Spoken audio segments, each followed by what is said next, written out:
Chapter 4. How I Stole the Heaps of Quap from Mordet Island. Chapter 1. We got to make a fight for it, said my uncle. We got to face the music. I remember that even at the sight of him I had a sense of impending calamity. He sat under the electric light with the shadow of his hair making bars down his face. He looked shrunken, and as though his skin had suddenly got loose and yellow. The decorations of the room seemed to have lost freshness, and outside the blinds were up, there was not so much fog as a dun darkness. One saw the dingy outlines of the chimneys opposite quite distinctly, and then a sky of such brown as only London can display. I saw a placard, I said, more Ponderevo. That's Boom, he said. Boom and his damned newspapers. He's trying to fight me down. Ever since I offered to buy the Daily Decorator he's been at me. And he thinks consolidating dubious cut down the ads. He wants everything, damn him. He's got no sense of dealing. I'd like to bash his face. Well, I said, what's to be done? Keep going, said my uncle. I'll smash Boom yet, he said, with sudden savagery. Nothing else? I asked. We got to keep going. There's a scare on. Did you notice the rooms? Half the people out there this morning are reporters. And if I talk they touch it up. They didn't used to touch things up. Now they put in character touches, insulting you. Don't know what journalism's coming to. It's all Boom's doing. He cursed Lord Boom with considerable imaginative vigor. Well, said I, what can he do? Shove us up against time, George. Make money tight for us. We've been handling a lot of money, and he tightens us up. We're sound. Oh, we're sound, George. Trust me for that. But all the same, there's such a lot of imagination in these things. We're sound enough. That's not it. He blew. Damn Boom, he said, and his eyes over his glasses met mine defiantly. We can't, I suppose, run close-hauled for a bit, stop expenditure. Where? Well, Crest Hill. What? He shouted. Me stop Crest Hill for Boom. He waved a fist as if to hit his inkpot, and controlled himself with difficulty. He spoke at last in a reasonable voice. If I did, he said, he'd kick up a fuss. It's no good, even if I wanted to. Everybody's watching the place. If I was to stop building we'd be down in a week. He had an idea. I wish I could do something to start a strike or something. No such luck. Treat those workmen a sight too well. No, sink or swim, Cresthill goes on until we're under water. I began to ask questions and irritated him instantly. Oh, dash these explanations, George. He cried, you only make things look rottener than they are. It's your way. It isn't a case of figures. We're all right, there's only one thing we got to do. Yes? Show value, George. That's where this quap comes in, that's why I fell in so readily with what you brought to me week before last. Here we are, we got our option on the perfect filament, and all we want's canadium. Nobody knows there's more canadium in the world than will go on the edge of a sixpence except me and you. Nobody has any day the perfect filament's more than just a bit of theorizing. 50 tons of quap and we'd turn that bit of theorizing into something. We'd make the lamp trade sit on its tail and howl. We'd put Eddie Swan and all of them into a parcel without last year's trousers and a hat, and swap 'em off for a pot of geraniums. See? We'd do it through business organizations, and there you are. See? Capern's patent filament. The ideal and the real. George, we'll do it. We'll bring it off. And then we'll give such a facer to Boom, he'll think for 50 years. He's laying up for our London and African meeting. Let him. He can turn the whole paper on to us. He says the business organization's shares aren't worth 52 and we quote M at 84. Well, here we are gettin' ready for him, loading our gun. His pose was triumphant. Yes, I said, that's all right. But I can't help thinking where should we be if we hadn't just by accident got Capern's perfect filament. Because, you know, it was an accident, my buying up that. He crumpled up his nose into an expression of impatient distaste at my unreasonableness. And after all, the meeting's in June, and you haven't begun to get the quap. After all, we've still got to load our gun. They start on Tuesday. Have they got the brig? They've got a brig. Gordon Naismith. I doubted. Safe as a bank, he said. More I see of that man the more I like him. All I wish is we'd got a steamer instead of a sailing ship. And, I went on, you seem to overlook what used to weigh with us a bit. This Canadian side of the business and the Capern chance has rushed you off your legs. After all, it's stealing, and in its way an international outrage. They've got 2 gunboats on the coast. I jumped up and went and stared out at the fog. And, by Jove, it's about our only chance. I didn't dream. I turned on him. I've been up in the air, I said. Heaven knows where I haven't been. And here's our only chance, and you give it to that adventurous lunatic to play in his own way, in a brig. Well, you had a voice. I wish I'd been in this before. We ought to have run out a steamer to Lagos or one of those West Coast places and done it from there. Fancy a brig in the channel at this time of year, if it blows southwest. I dessay you'd have shoved it, George. Still, you know, George. I believe in him. Yes, I said. Yes, I believe in him, too. In a way. Still. He took up a telegram that was lying on his desk and opened it. His face became a livid yellow. He put the flimsy paper down with a slow, reluctant movement and took off his glasses. George, he said, the luck's against us. What? He grimaced with his mouth, in the queerest way at the telegram. That. I took it up and read. Motor smash compound fracture of the leg Gordon Naismith what price Mordet now? For a moment neither of us spoke. That's all right, I said at last. Said my uncle. I'm going. I'll get that quap or bust. Chapter 2. I had a ridiculous persuasion that I was saving the situation. I'm going, I said quite consciously and dramatically. I saw the whole affair, how shall I put it, in American colors. I sat down beside him. Give me all the data you've got, I said, and I'll pull this thing off. But nobody knows exactly where. Naismith does, and he'll tell me. He's been very close, said my uncle, and regarded me. He'll tell me all right, now he's smashed. He thought. I believe he will. George, he said, if you pull this thing off, once or twice before you've stepped in, with that sort of whoosh of yours. He left the sentence unfinished. Give me that notebook, I said, and tell me all you know. Where's the ship? Where's Pollock? And where's that telegram from? If that quap's to be got, I'll get it or bust. If you'll hold on here until I get back with it. And so it was I jumped into the wildest adventure of my life. I requisitioned my uncle's best car forthwith. I went down that night to the place of dispatch named on Naismith's telegram, Bampton S.O. Oxon, routed him out with a little trouble from that center, made things right with him and got his explicit directions. And I was inspecting the Maud Mary with young Pollock, his cousin and aide, the following afternoon. She was rather a shock to me and not at all in my style, a beast of a brig inured to the potato trade, and she reeked from end to end with the faint, subtle smell of raw potatoes so that it prevailed even over the temporary smell of new paint.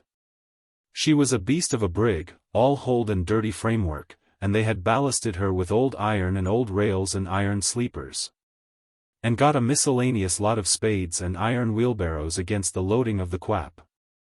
I thought her over with Pollock, one of those tall blonde young men who smoke pipes and don't help much, and then by myself, and as a result I did my best to sweep Gravesend clean of wheeling planks. And got in as much cord and small rope as I could for lashing. I had an idea we might need to run up a jetty. In addition to much ballast she held, remotely hidden in a sort of inadvertent way, a certain number of ambiguous cases which I didn't examine, but which I gathered were a provision against the need of a trade. The captain was a most extraordinary creature, under the impression we were after copper ore. He was a Romanian Jew, with twitching, excitable features, who had made his way to a certificate after some preliminary naval experiences in the Black Sea. The mate was an Essex man of impenetrable reserve. The crew were astoundingly ill-clad and destitute and dirty, most of them youths, unwashed, out of colliers. One, the cook, was a mulatto. And one, the best-built fellow of them all, was a Breton. There was some subterfuge about our position on board, I forget the particulars now. I was called the supercargo and Pollock was the steward. This added to the piratical flavor that insufficient funds and Gordon Naismith's original genius had already given the enterprise. Those 2 days of bustle at Gravesend, under dingy skies, in narrow, dirty streets, were a new experience for me. It is like nothing else in my life. I realized that I was a modern and a civilized man. I found the food filthy and the coffee horrible.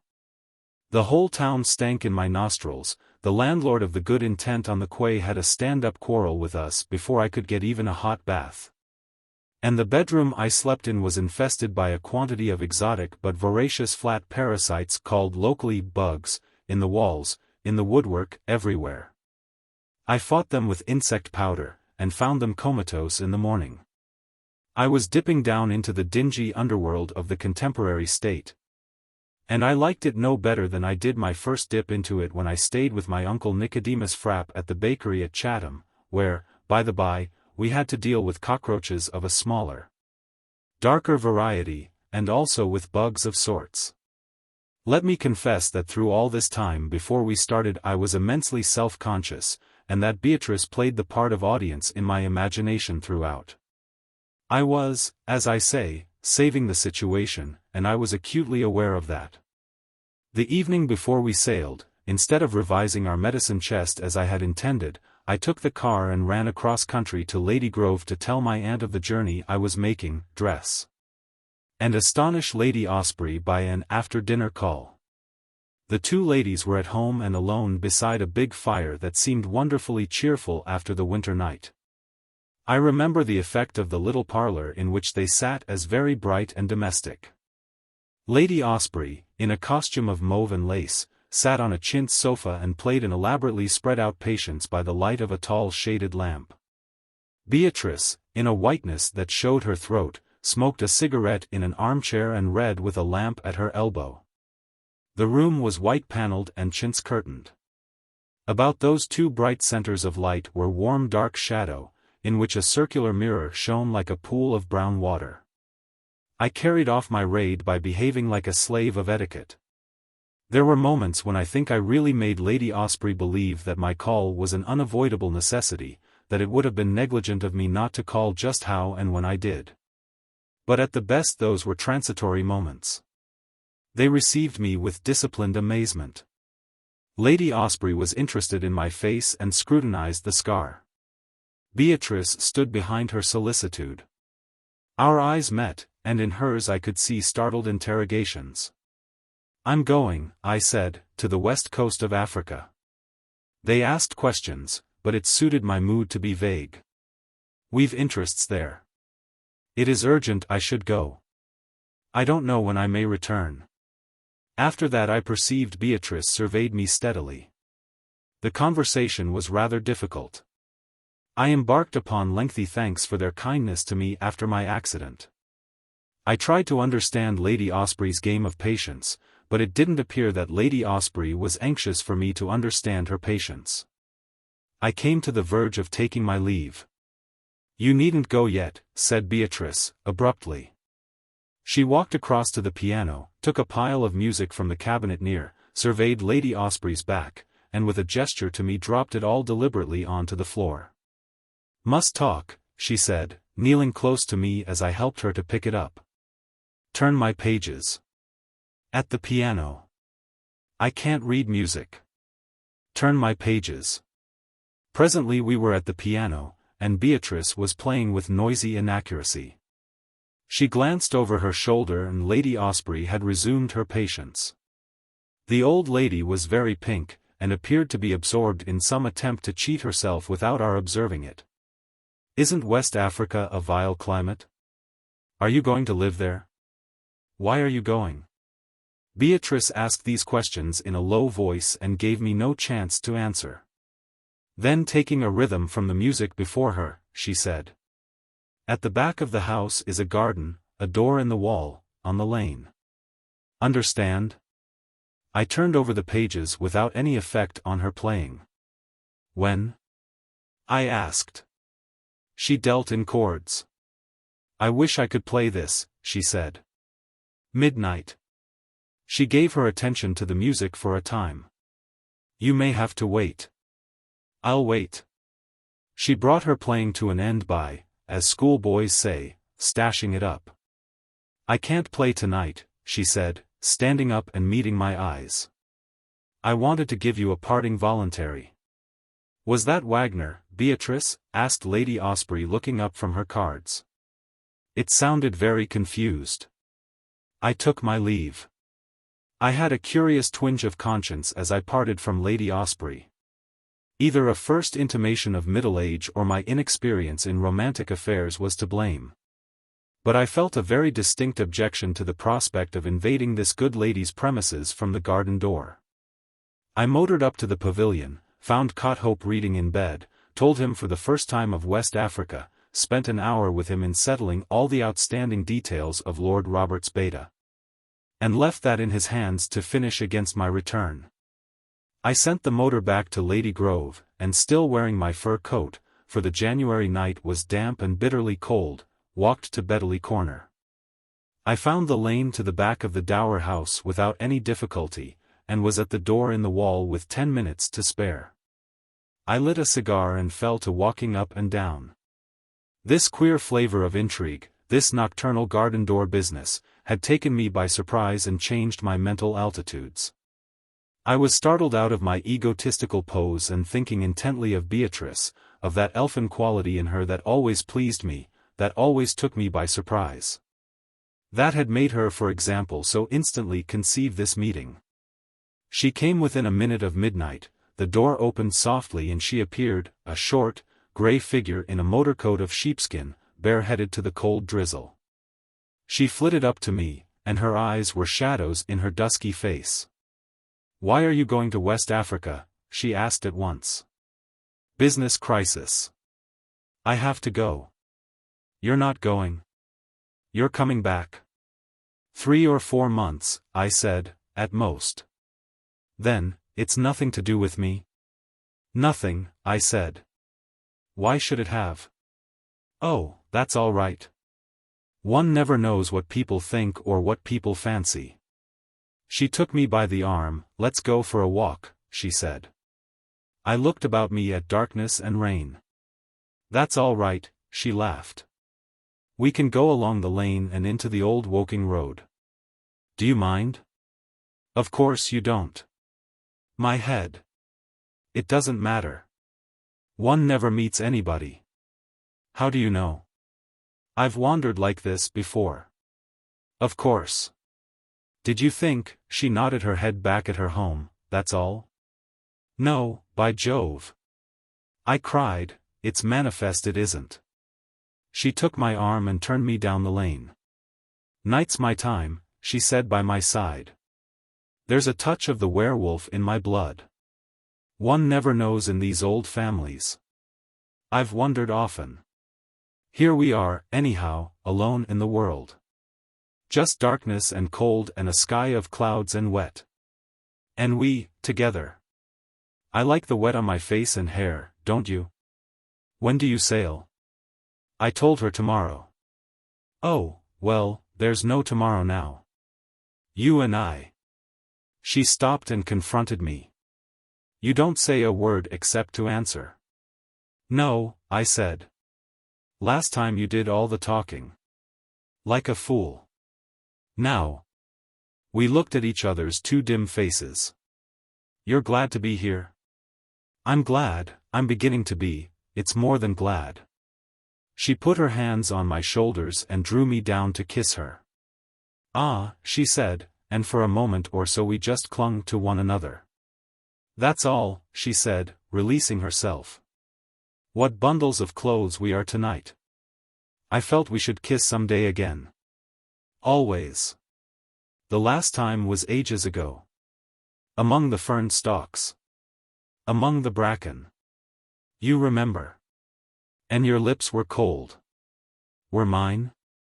The same lips, after so long, after so much. And now let's trudge through this blotted-out world together for a time. Yes, let me take your arm. Just trudge. See? Hold tight to me because I know the way, and don't talk, don't talk. Unless you want to talk. Let me tell you things. You see, dear, the whole world is blotted out, it's dead and gone, and we're in this place. This dark wild place. We're dead. Or all the world is dead. No. We're dead. No one can see us. We're shadows. We've got out of our positions, out of our bodies, and together. That's the good thing of it, together. But that's why the world can't see us and why we hardly see the world. SSSH. Is it all right? It's all right, I said. We stumbled along for a time in a close silence. We passed a dim-lit, rain-veiled window. The silly world, she said, the silly world. It eats and sleeps. If the wet didn't patter so from the trees we'd hear it snoring. It's dreaming such stupid things, stupid judgments. It doesn't know we are passing, we too, free of it, clear of it. You and I. We pressed against each other reassuringly. I'm glad we're dead, she whispered. I'm glad we're dead. I was tired of it, dear. I was so tired of it, dear, and so entangled. She stopped abruptly. We splashed through a string of puddles. I began to remember things I had meant to say. Look here. I cried. I want to help you beyond measure. You are entangled. What is the trouble? I asked you to marry me. You said you would. But there's something. My thoughts sounded clumsy as I said them. Is it something about my position? Or is it something, perhaps, about some other man? There was an immense assenting silence. You've puzzled me so.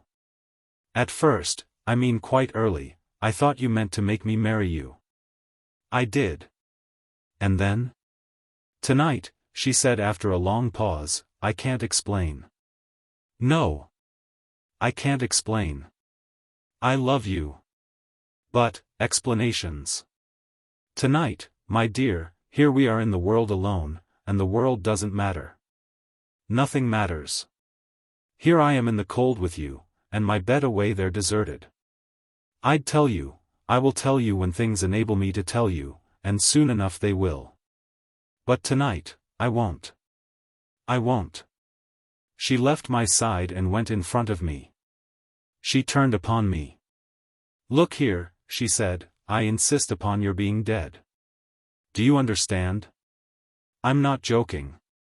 Tonight you and I are out of life. It's our time together. There may be other times, but this we won't spoil. We're, in Hades if you like. Where there's nothing to hide and nothing to tell. No bodies even. No bothers. We loved each other, down there, and were kept apart, but now it doesn't matter. It's over. If you won't agree to that, I will go home. I began. I know. Oh. My dear, if you'd only understand, I understand. If you'd only not care, and love me tonight. I do love you, I said. Then love me, she answered, and leave all the things that bother you. Love me. Here I am. But. No, she said. Well, have your way. So she carried her point, and we wandered into the night together, and Beatrice talked to me of love. I'd never heard a woman before in all my life who could talk of love, who could lay bare and develop and touch with imagination all that mass of fine emotion every woman, it may be, hides. She had read of love, she had thought of love, 1,000 sweet lyrics had sounded through her brain and left fine fragments in her memory. She poured it out, all of it, shamelessly, skillfully, for me. I cannot give any sense of that talk, I cannot even tell how much of the delight of it was the magic of her voice, the glow of her near presence. And always we walked swathed warmly through a chilly air, along dim, interminable greasy roads, with never a soul abroad it seemed to us, never a beast in the fields. Why do people love each other? I said. Why not? But why do I love you?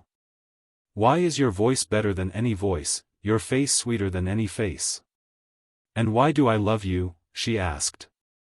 Not only what is fine in you, but what isn't. Why do I love your dullness, your arrogance? For I do. Tonight I love the very raindrops on the fur of your coat. So we talked.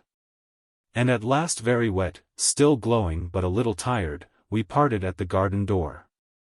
We had been wandering for 2 hours in our strange irrational community of happiness, and all the world about us, and particularly Lady Osprey and her household, had been asleep, and dreaming of anything rather than Beatrice in the night and rain. She stood in the doorway, a muffled figure with eyes that glowed. Come back, she whispered. I shall wait for you. She hesitated. She touched the lapel of my coat. I love you now, she said, and lifted her face to mine. I held her to me and was a-tremble from top to toe. Oh God! I cried. And I must go. She slipped from my arms and paused, regarding me. For an instant the world seemed full of fantastic possibilities.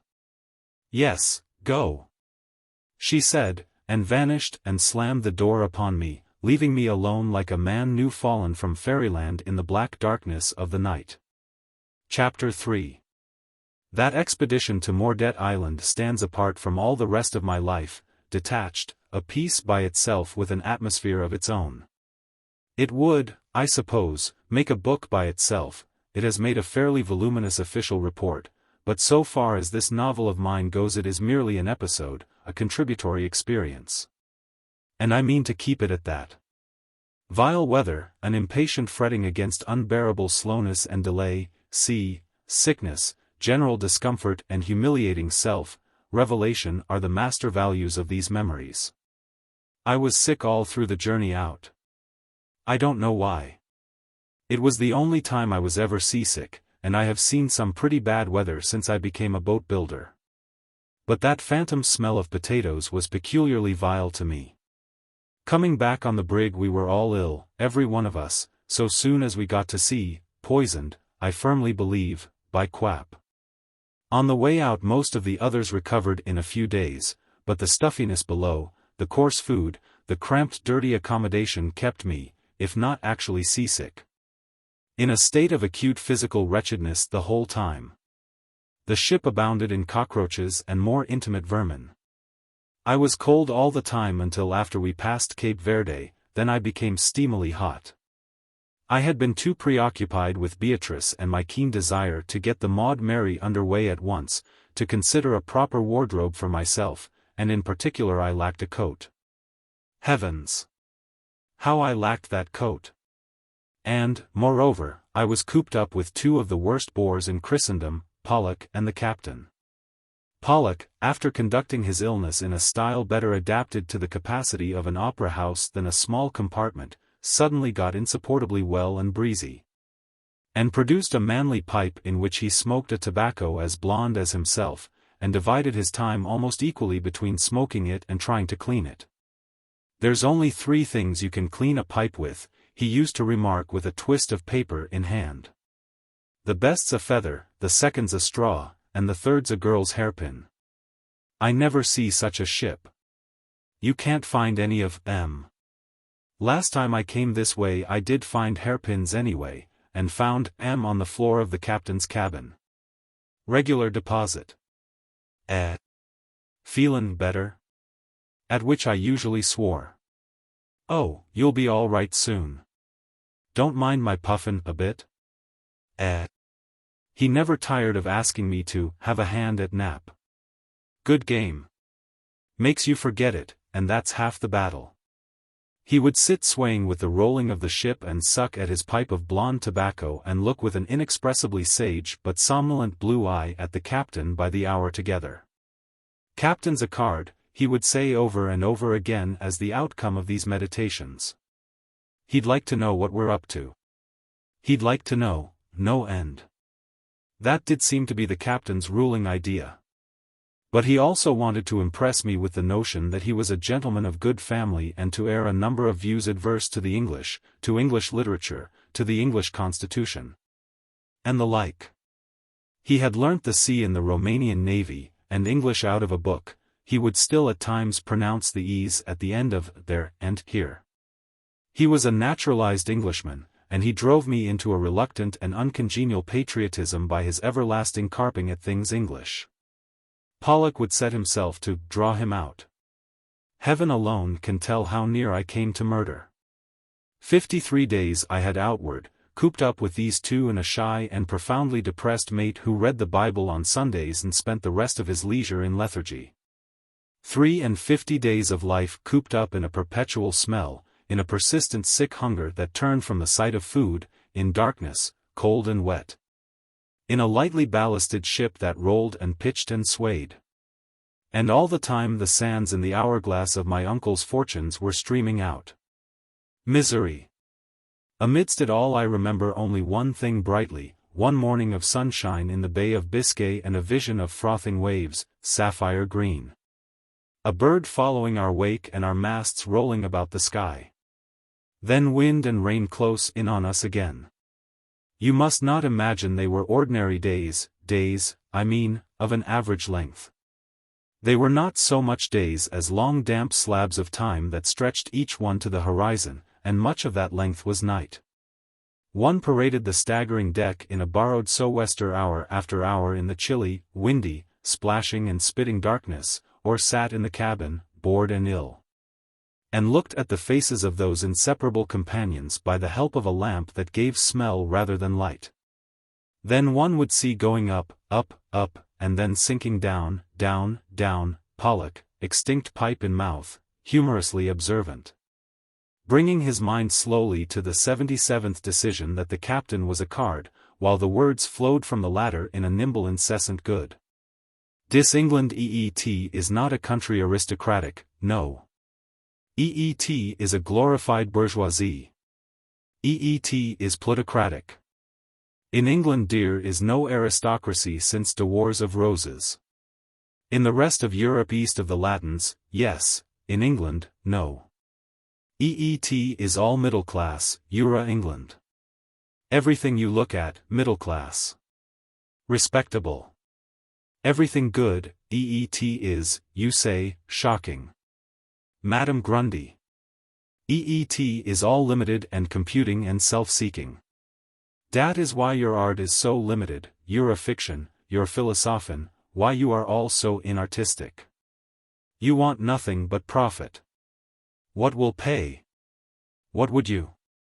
He had all those violent adjuncts to speech we Western Europeans have abandoned, shruggings of the shoulders, waving of the arms, thrusting out of the face. Wonderful grimaces and twiddlings of the hands under your nose until you wanted to hit them away. Day after day it went on, and I had to keep any anger to myself. To reserve myself for the time ahead when it would be necessary to see the Quap was got aboard and stowed, knee-deep in this man's astonishment. I knew he would make 1,000 objections to all we had before us. He talked like a drugged man. It ran glibly over his tongue. And all the time one could see his seamanship fretting him, he was gnawed by responsibility, perpetually uneasy about the ship's position, perpetually imagining dangers. If a sea hit us exceptionally hard, he'd be out of the cabin in an instant making an outcry of inquiries, and he was pursued by a dread of the hold, of ballast shifting, of insidious wicked leaks. As we drew near the African coast his fear of rocks and shoals became infectious. "I do not know dis coast," he used to say. "I come a hera because Gordon Naismith was coming too. Den he does not come." "Fortunes of war," I said, and tried to think in vain if any motive but sheer haphazard could have guided Gordon Naismith in the choice of these two men. I think perhaps Gordon Naismith had the artistic temperament and wanted contrasts, and also that the captain helped him to express his own malignant anti-Britishism. He was indeed an exceptionally inefficient captain. On the whole, I was glad I had come even at the 11th hour to see to things. The captain, by the by, did at last, out of sheer nervousness, get aground at the end of Mordet Island, but we got off in an hour or so with a swell and a little hard work in the boat. I suspected the mate of his opinion of the captain long before he expressed it. He was, I say, a taciturn man, but one day speech broke through him. He had been sitting at the table with his arms folded on it, musing drearily, pipe in mouth, and the voice of the captain drifted down from above. The mate lifted his heavy eyes to me and regarded me for a moment. Then he began to heave with the beginnings of speech. He disembarrassed himself of his pipe. I cowered with expectation. Speech was coming at last. Before he spoke he nodded reassuringly once or twice. He moved his head strangely and mysteriously, but a child might have known he spoke of the captain. "He's a foreigner." He regarded me doubtfully for a time, and at last decided for the sake of lucidity to clench the matter. "That's what he is, a dago."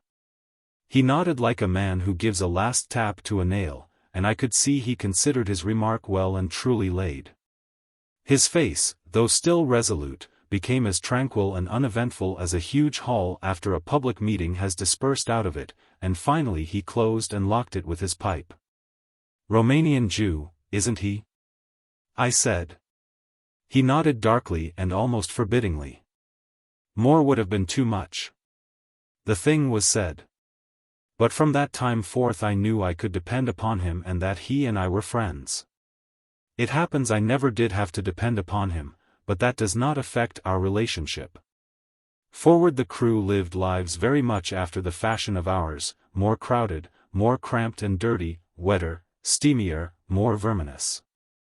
The coarse food they had was still not so coarse but that they did not think they were living like fighting cocks. So far as I could make out they were all nearly destitute men. Hardly any of them had a proper sea outfit, and what small possessions they had were a source of mutual distrust.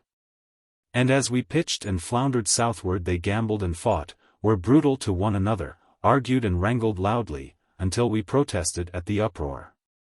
There's no romance about the sea in a small sailing ship as I saw it. The romance is in the mind of the landsman dreamer. These brigs and schooners and brigantines that still stand out from every little port are relics from an age of petty trade, as rotten and obsolescent as a Georgian house that has sunken into a slum. They are indeed just floating fragments of slum, much as icebergs are floating fragments of glacier. The civilized man who has learnt to wash, who has developed a sense of physical honor, of cleanly temperate feeding, of time, can endure them no more. They pass, and the clanking coal-wasting steamers will follow them, giving place to cleaner, finer things. But so it was I made my voyage to Africa, and came at last into a world of steamy fogs and a hot smell of vegetable decay. And into sound and sight of surf and distant intermittent glimpses of the coast. I lived a strange concentrated life through all that time, such a life as a creature must do that has fallen in a well. All my former ways ceased, all my old vistas became memories. The situation I was saving was very small and distant now, I felt its urgency no more. Beatrice and Lady Grove, my uncle and the Hardingham, my soaring in the air and my habitual wide vision of swift effectual things, became as remote as if they were in some world I had left forever. Chapter 4. All these African memories stand by themselves. It was for me an expedition into the realms of undisciplined nature out of the world that is ruled by men. My first bout with that hot side of our mother that gives you the jungle, that cold side that gives you the aridity I was beginning to know passing well. They are memories woven upon a fabric of sunshine and heat and a constant warm smell of decay. They end in rain, such rain as I had never seen before, a vehement, a frantic downpouring of water. But our first slow passage through the channels behind Mordet's island was in incandescent sunshine. There we go in my memory still, a blistered dirty ship with patched sails and a battered mermaid to present Maud Mary. Sounding and taking thought between high ranks of forest whose trees come out knee-deep at last in the water. There we go with a little breeze on our quarter, Mordet Island rounded and the Quap, it might be within a day of us. Here and there strange blossoms woke the dank intensities of green with a trumpet call of color.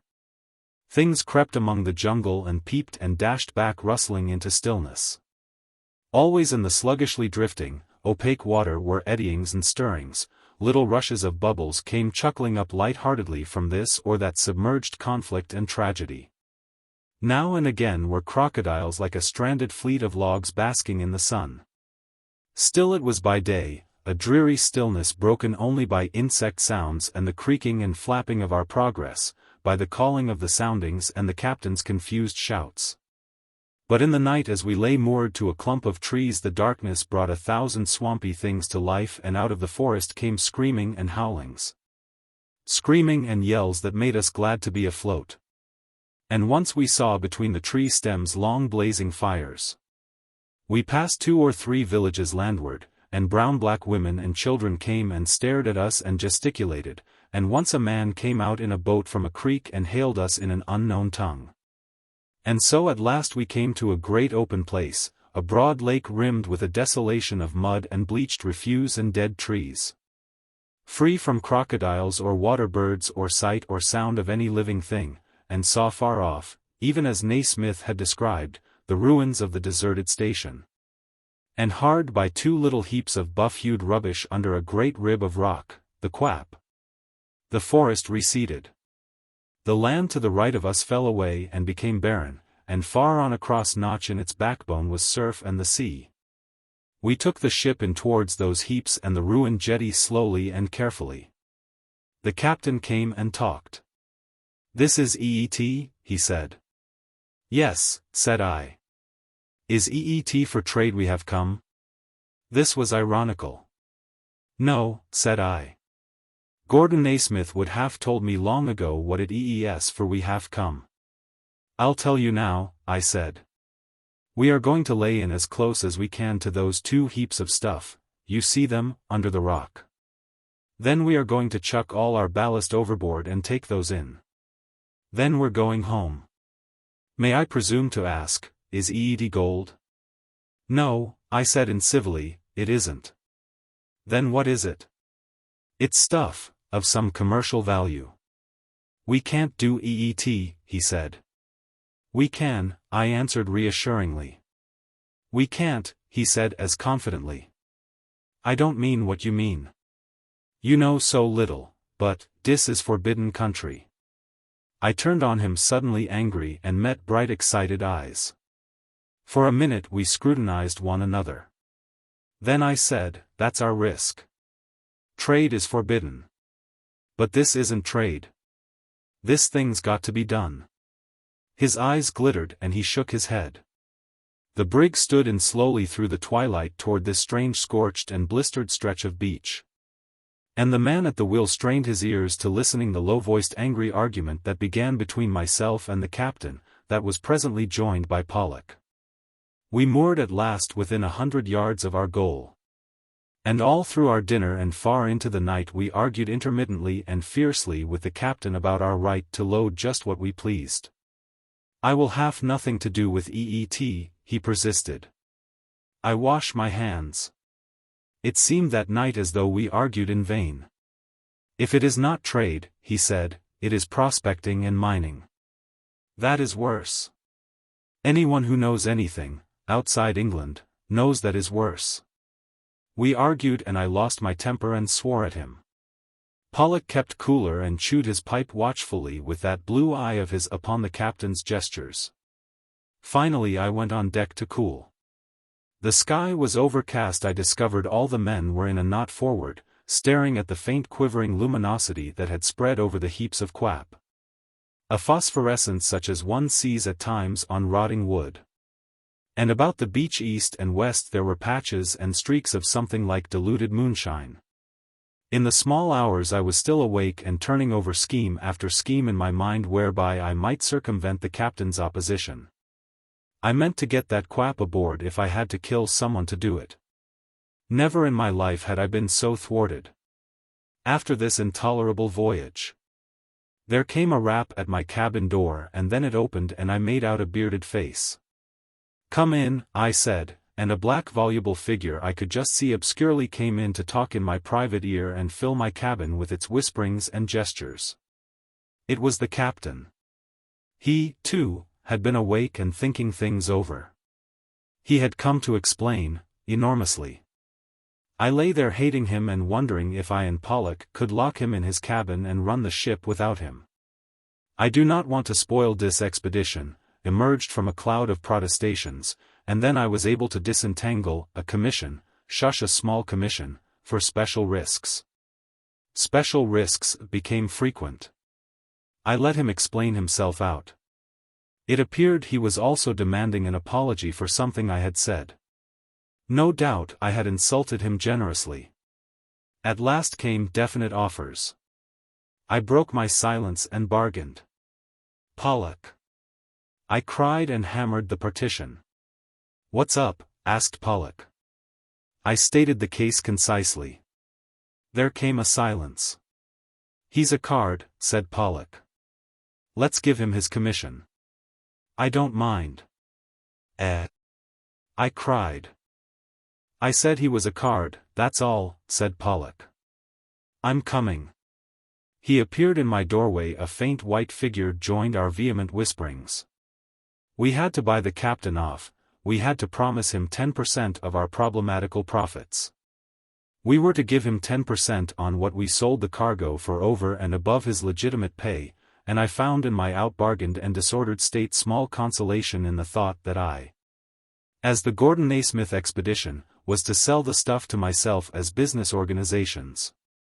And he further exasperated me by insisting on having our bargain in writing.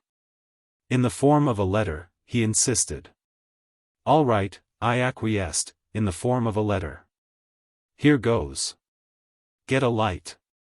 And the apology, he said, folding up the letter. All right, I said, apology. My hand shook with anger as I wrote, and afterwards I could not sleep for hate of him. At last I got up. I suffered, I found, from an unusual clumsiness.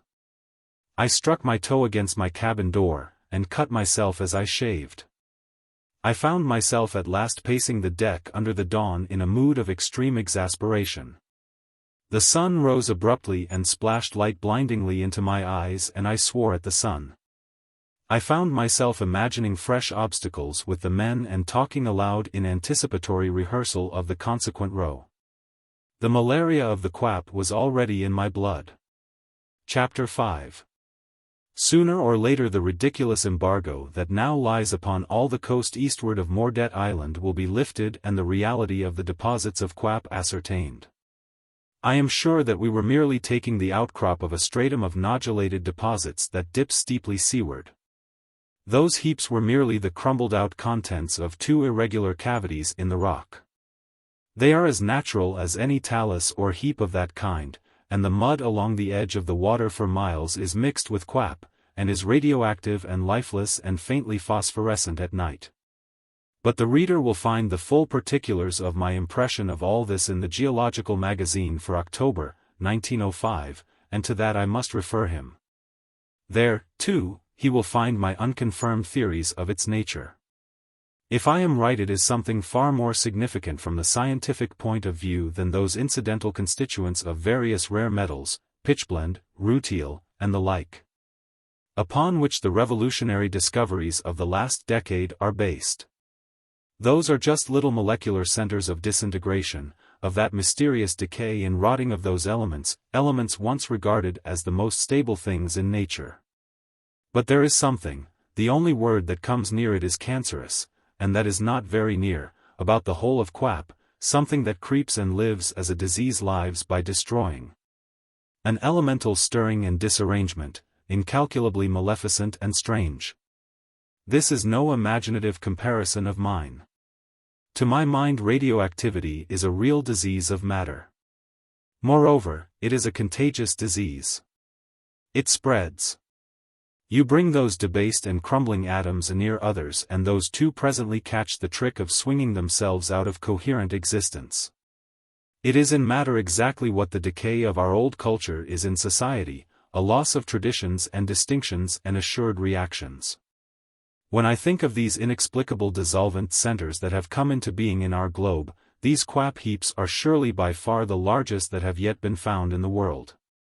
The rest as yet mere specks in grains and crystals. I am haunted by a grotesque fancy of the ultimate eating away and dry rotting and dispersal of all our world. So that while man still struggles and dreams, his very substance will change and crumble from beneath him.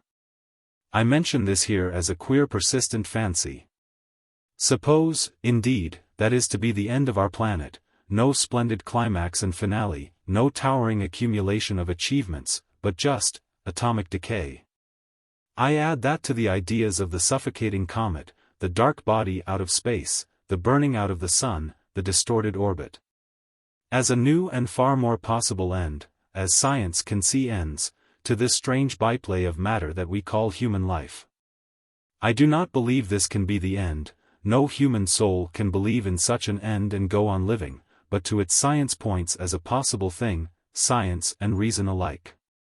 If single human beings, if one single rickety infant, can be born as it were by accident and die futile, why not the whole race? These are questions I have never answered, that now I never attempt to answer, but the thought of Quap and its mysteries brings them back to me. I can witness that the beach and mud for 2 miles or more either way was a lifeless beach, lifeless as I could have imagined no tropical mud could ever be. And all the dead branches and leaves and rotting dead fish and so forth that drifted ashore became presently shriveled and white. Sometimes crocodiles would come up out of the water and bask, and now and then water birds would explore the mud and rocky ribs that rose out of it, in a mood of transitory speculation. That was its utmost admiration. And the air felt at once hot and austere, dry and blistering, and altogether different to the warm moist embrace that had met us at our first African landfall and to which we had grown accustomed. I believe that the primary influence of the Quap upon us was to increase the conductivity of our nerves, but that is a mere unjustifiable speculation on my part. At any rate, it gave a sort of east wind effect to life. We all became irritable, clumsy, languid, and disposed to be impatient with our languor. We moored the brig to the rocks with difficulty, and got aground on mud and decided to stick there and tow off when we had done. The bottom was as greasy as butter. Our efforts to fix up planks and sleepers in order to wheel the Quap aboard were as ill-conceived as that sort of work can be, and that sort of work can at times be very ill-conceived. The captain had a superstitious fear of his hold. He became wildly gesticulatory and expository and incompetent at the bare thought of it. His shouts still echo in my memory, becoming as each crisis approached less and less like any known tongue. But I cannot now write the history of those days of blundering and toil, of how Milton, one of the boys, fell from a plank to the beach, 30 feet perhaps, with his barrow and broke his arm and I believe a rib, of how I and Pollock set the limb and nursed him through the fever that followed, of how one man after another succumbed to a feverish malaria. And how I, by virtue of my scientific reputation, was obliged to play the part of doctor and dose them with quinine, and then finding that worse than nothing. With rum and small doses of Easton syrup, of which there chanced to be a case of bottles aboard, Heaven and Gordon A. Smith know why. For 3 long days we lay in misery and never shipped a barrow load. Then, when they resumed, the men's hands broke out into sores. There were no gloves available. And I tried to get them, while they shoveled and wheeled, to cover their hands with stockings or greased rags. They would not do this on account of the heat and discomfort. This attempt of mine did, however, direct their attention to the Quap as the source of their illness and precipitated what in the end finished our lading, an informal strike. "We've had enough of this," they said, and they meant it. They came aft to say as much. They cowed the captain. Through all these days the weather was variously vile, first a furnace heat under a sky of a scowling intensity of blue. Then a hot fog that stuck in one's throat like wool and turned the men on the planks into colorless figures of giants, then a wild burst of thunderstorms, mad elemental uproar and rain. Through it all, against illness, heat, confusion of mind, one master impetus prevailed with me, to keep the shipping going, to maintain one motif at least, whatever else arose or ceased. The chuff of the spades, the squeaking and shriek of the barrows, the pluppa, pluppa, pluppa, as the men came trotting along the swinging high planks, and then at last, the dollop, dollop, as the stuff shot into the hold. Another barrow load, thank God. Another 1,500, or it may be 2,000 pounds, for the saving of Ponderevo. I found out many things about myself and humanity in those weeks of effort behind Mordet Island. I understand now the heart of the sweater, of the harsh employer, of the nigger driver. I had brought these men into a danger they didn't understand. I was fiercely resolved to overcome their opposition and bend and use them for my purpose, and I hated the men. But I hated all humanity during the time that the Quap was near me.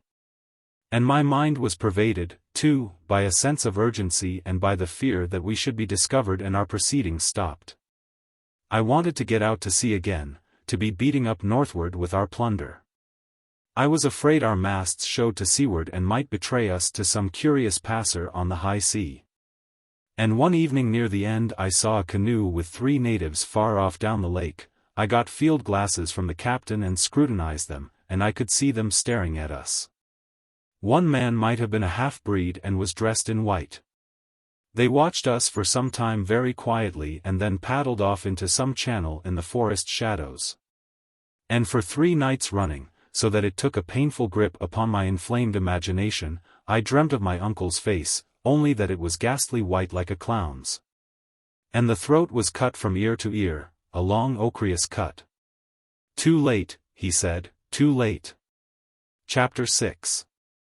A day or so after we had got to work upon the Quap I found myself so sleepless and miserable that the ship became unendurable. Just before the rush of sunrise I borrowed Pollock's gun, walked down the planks, clambered over the Quap heaps and prowled along the beach. I went perhaps 1.5 miles that day and some distance beyond the ruins of the old station. I became interested in the desolation about me, and found when I returned that I was able to sleep for nearly an hour. It was delightful to have been alone for so long, no captain, no Pollock, no one. Accordingly I repeated this expedition the next morning and the next until it became a custom with me. There was little for me to do once the digging and wheeling was organized, and so these prowlings of mine grew longer and longer, and presently I began to take food with me. I pushed these walks far beyond the area desolated by the Quap. On the edges of that was first a zone of stunted vegetation, then a sort of swampy jungle that was difficult to penetrate, and then the beginnings of the forest. A scene of huge tree stems and tangled creeper ropes and roots mingled with oozy mud. Here I used to loaf in a state between botanizing and reverie, always very anxious to know what was up above in the sunlight, and here it was I murdered a man. It was the most unmeaning and purposeless murder imaginable. Even as I write down its well-remembered particulars there comes again the sense of its strangeness, its pointlessness, its incompatibility with any of the neat and definite theories people hold about life and the meaning of the world. I did this thing and I want to tell of my doing it, but why I did it and particularly why I should be held responsible for it I cannot explain. That morning I had come upon a track in the forest, and it had occurred to me as a disagreeable idea that this was a human pathway. I didn't want to come upon any human beings. The less our expedition saw of the African population the better for its prospects. Thus far we had been singularly free from native pestering. So I turned back and was making my way over mud and roots and dead fronds and petals scattered from the green world above when abruptly I saw my victim. I became aware of him perhaps 40 feet off, standing quite still and regarding me. He wasn't by any means a pretty figure. He was very black and naked except for a dirty loincloth. His legs were ill-shaped and his toes spread wide, and the upper edge of his cloth and a girdle of string cut his clumsy abdomen into folds. His forehead was low, his nose very flat and his lower lip swollen and purplish red. His hair was short and fuzzy, and about his neck was a string and a little purse of skin. He carried a musket, and a powder flask was stuck in his girdle. It was a curious confrontation. There opposed to him stood I, a little soiled, perhaps, but still a rather elaborately civilized human being, born, bred and trained in a vague tradition. In my hand was an unaccustomed gun. And each of us was essentially a teeming, vivid brain, tensely excited by the encounter, quite unaware of the other's mental content or what to do with him. He stepped back a pace or so, stumbled and turned to run.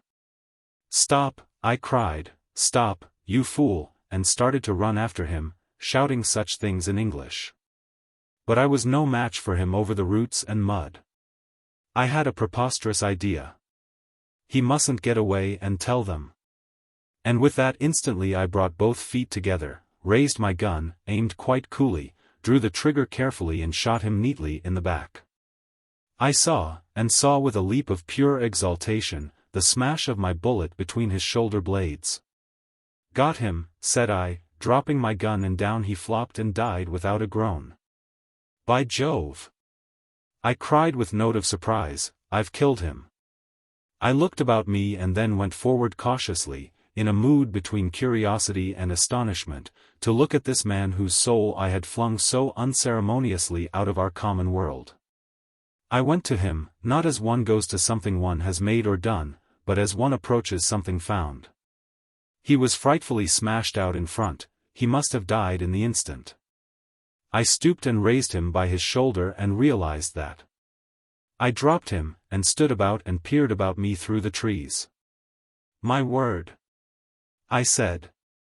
He was the second dead human being, apart, I mean, from surgical properties and mummies and common shows of that sort, that I have ever seen. I stood over him wondering beyond measure. A practical idea came into that confusion. Had anyone heard the gun? I reloaded. After a time I felt securer, and gave my mind again to the dead I had killed. What must I do? It occurred to me that perhaps I ought to bury him. At any rate, I ought to hide him. I reflected coolly, and then put my gun within easy reach and dragged him by the arm towards a place where the mud seemed soft, and thrust him in. His powder flask slipped from his loincloth, and I went back to get it. Then I pressed him down with the butt of my rifle. Afterwards this all seemed to me most horrible, but at the time it was entirely a matter-of-fact transaction. I looked round for any other visible evidence of his fate, looked round as one does when one packs one's portmanteau in an hotel bedroom. When I got my bearings, and carefully returned towards the ship, I had the mood of grave concentration of a boy who has lapsed into poaching. And the business only began to assume proper proportions for me as I got near the ship, to see many other kind of thing than the killing of a bird or rabbit. In the night, however, it took on enormous and portentous forms. "By God!" I cried suddenly, starting wide awake, but it was murder. I lay after that wide awake, staring at my memories. In some odd way these visions mixed up with my dream of my uncle in his despair. The black body which saw now damaged and partly buried, but which, nevertheless, I no longer felt was dead but acutely alive and perceiving, I mixed up with the ochreous slash under my uncle's face. I tried to dismiss this horrible obsession from my mind, but it prevailed over all my efforts. The next day was utterly black with my sense of that ugly creature's body. I am the least superstitious of men, but it drew me. It drew me back into those thickets to the very place where I had hidden him. Some evil and detestable beast had been at him, and he lay disinterred. Methodically I buried his swollen and mangled carcass again, and returned to the ship for another night of dreams. Next day for all the morning I resisted the impulse to go to him, and played nap with Pollock with my secret gnawing at me, and in the evening started to go and was near benighted. I never told a soul of them of this thing I had done. Next day I went early, and he had gone, and there were human footmarks and ugly stains round the muddy hole from which he had been dragged. I returned to the ship, disconcerted and perplexed. That day it was the men came aft, with blistered hands and faces, and sullen eyes. When they proclaimed, through Edwards, their spokesman, "We've had enough of this, and we mean it," I answered very readily, "So have I. Let's go." Chapter 7. We were none too soon. People had been reconnoitering us, the telegraph had been at work.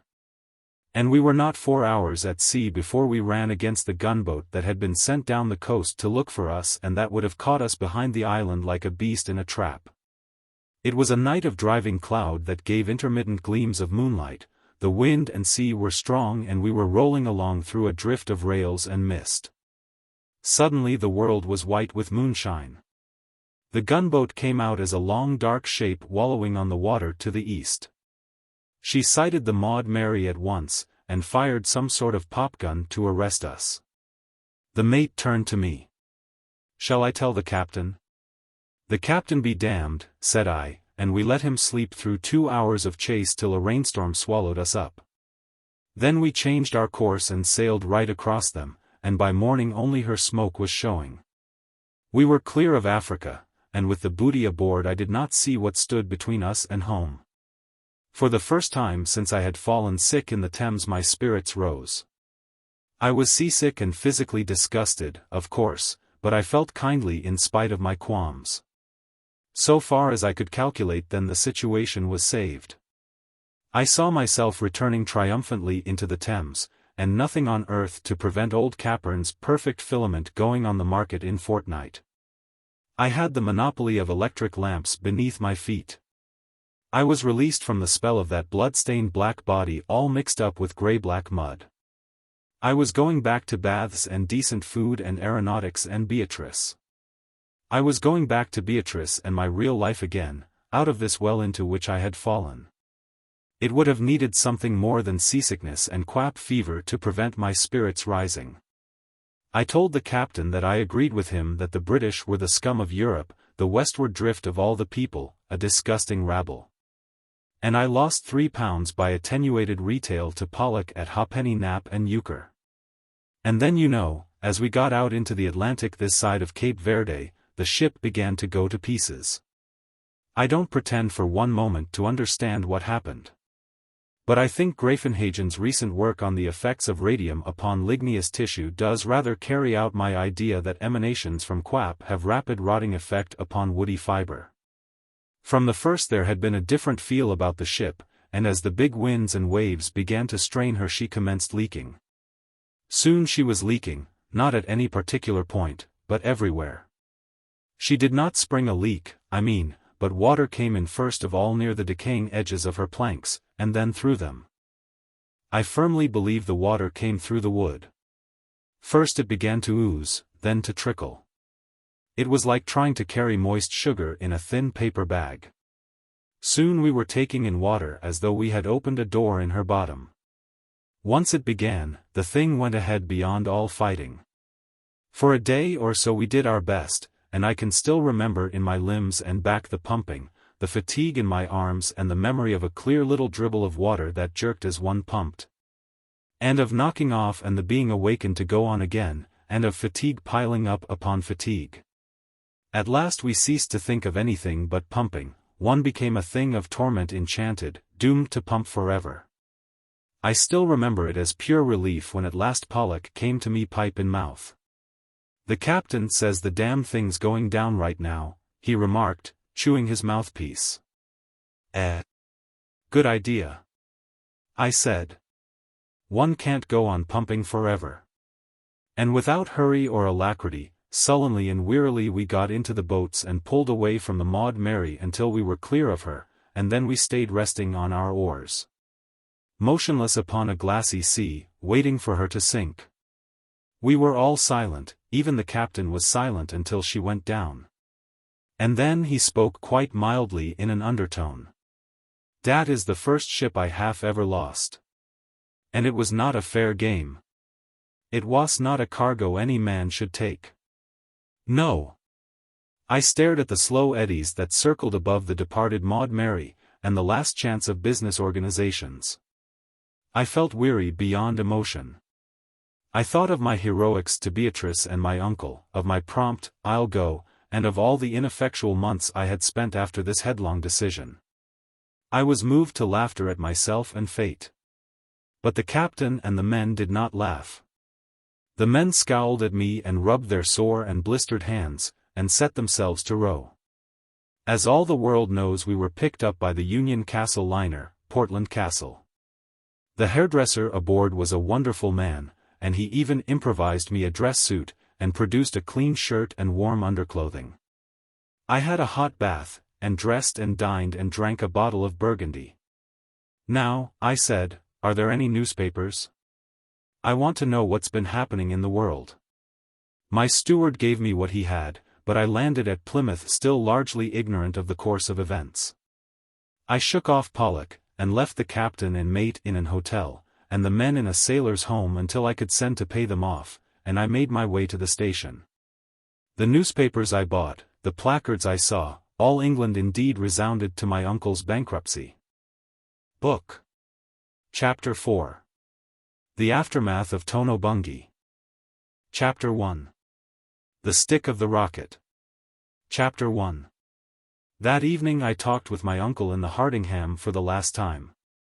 The atmosphere of the place had altered quite shockingly. Instead of the crowd of importunate courtiers there were just half a dozen uninviting men, journalists waiting for an interview. Roper the big commissionaire was still there, but now indeed he was defending my uncle from something more than time-wasting intrusions. I found the little man alone in the inner office pretending to work, but really brooding. He was looking yellow and deflated. "Lord," he said at the sight of me. "You're lean, George. It makes that scar of yours show up." We regarded each other gravely for a time. "Quap," I said, "is at the bottom of the Atlantic. There's some bills, we've got to pay the men. Seen the papers? Read 'em all in the train." "At bay," he said. "I been at bay for a week. Yelping round me. And me facing the music. I'm feelin' a bit tired." He blew and wiped his glasses. "My stomach isn't what it was," he explained. "One finds it, these times. How did it all happen, George?" "Your Marconigram, it took me in the wind a bit." I told him concisely. He nodded to the paragraphs of my narrative and at the end he poured something from a medicine bottle into a sticky little wineglass and drank it. I became aware of the presence of drugs, of 3 or 4 small bottles before him among his disorder of papers, of a faint elusively familiar odor in the room. "Yes," he said, wiping his lips and recorking the bottle. "You've done your best, George. The luck's been against us." He reflected, bottle in hand. "Sometimes the luck goes with you and sometimes it doesn't. Sometimes it doesn't. And then where are you? Grass in the oven. Fight or no fight?" He asked a few questions and then his thoughts came back to his own urgent affairs. I tried to get some comprehensive account of the situation from him, but he would not give it. "Oh, I wish I'd had you. I wish I'd had you, George. I've had a lot on my hands.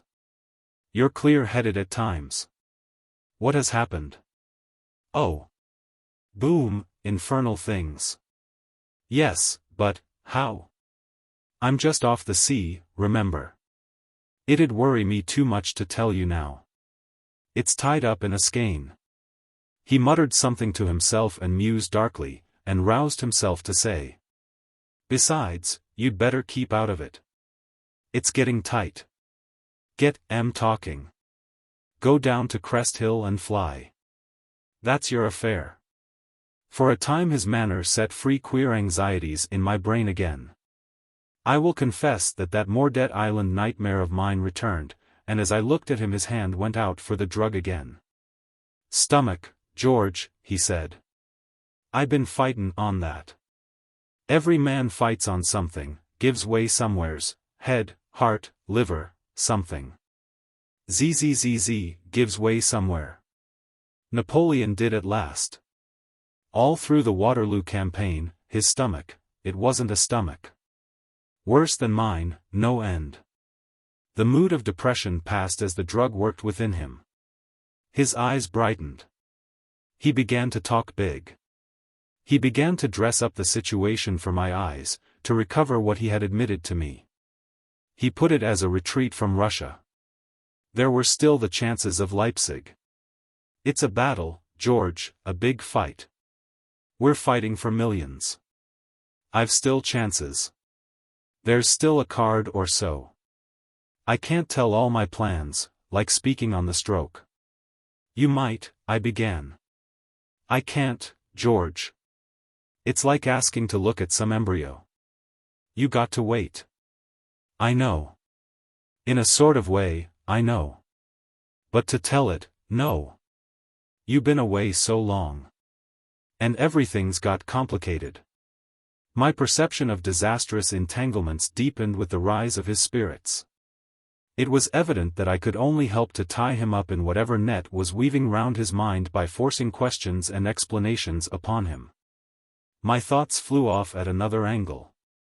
"How's Aunt Susan?" said I. I had to repeat the question. His busy whispering lips stopped for a moment, and he answered in the note of one who repeats a formula. "She'd like to be in the battle with me. She'd like to be here in London. But there's corners I got to turn alone." His eye rested for a moment on the little bottle beside him. "And things have happened. You might go down now and talk to her," he said, in a directer voice. "I shall be down tomorrow night, I think." He looked up as though he hoped that would end our talk. "For the weekend?" I asked. "For the weekend. Thank God for weekends, George." Chapter 2. My return home to Ladygrove was a very different thing from what I had anticipated when I had got out to sea with my load of quap and fancied the perfect filament was safe within my grasp. As I walked through the evening light along the downs, the summer stillness seemed like the stillness of something newly dead. There were no lurking workmen any more, no cyclists on the high road. Cessation was manifest everywhere. There had been, I learnt from my aunt, a touching and quite voluntary demonstration when the Crest Hill work had come to an end and the men had drawn their last pay. They had cheered my uncle and hooted the contractors and Lord Boom. I cannot now recall the manner in which my aunt and I greeted one another. I must have been very tired there, but whatever impression was made has gone out of my memory.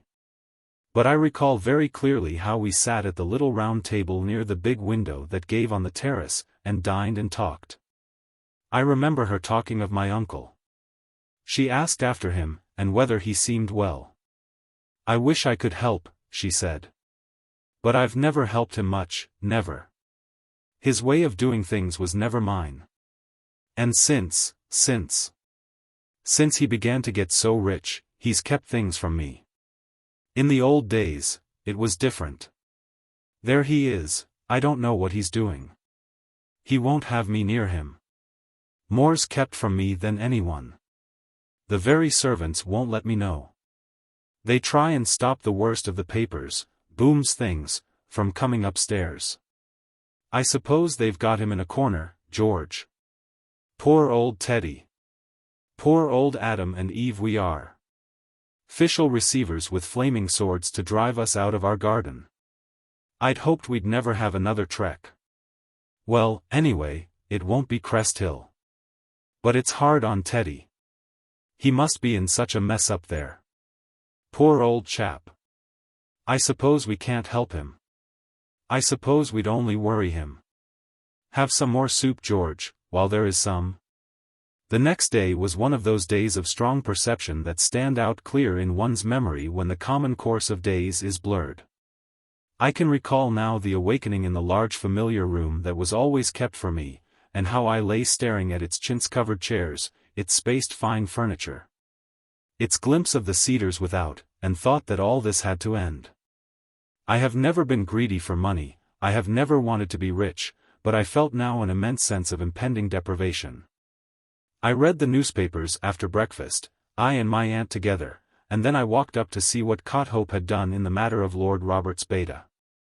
Never before had I appreciated so acutely the ample brightness of the Lady Grove Gardens, the dignity and wide peace of all about me.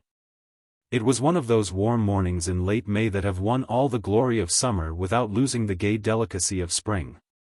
The shrubbery was bright with laburnum and lilac, the beds swarmed with daffodils and narcissi and with lilies of the valley in the shade.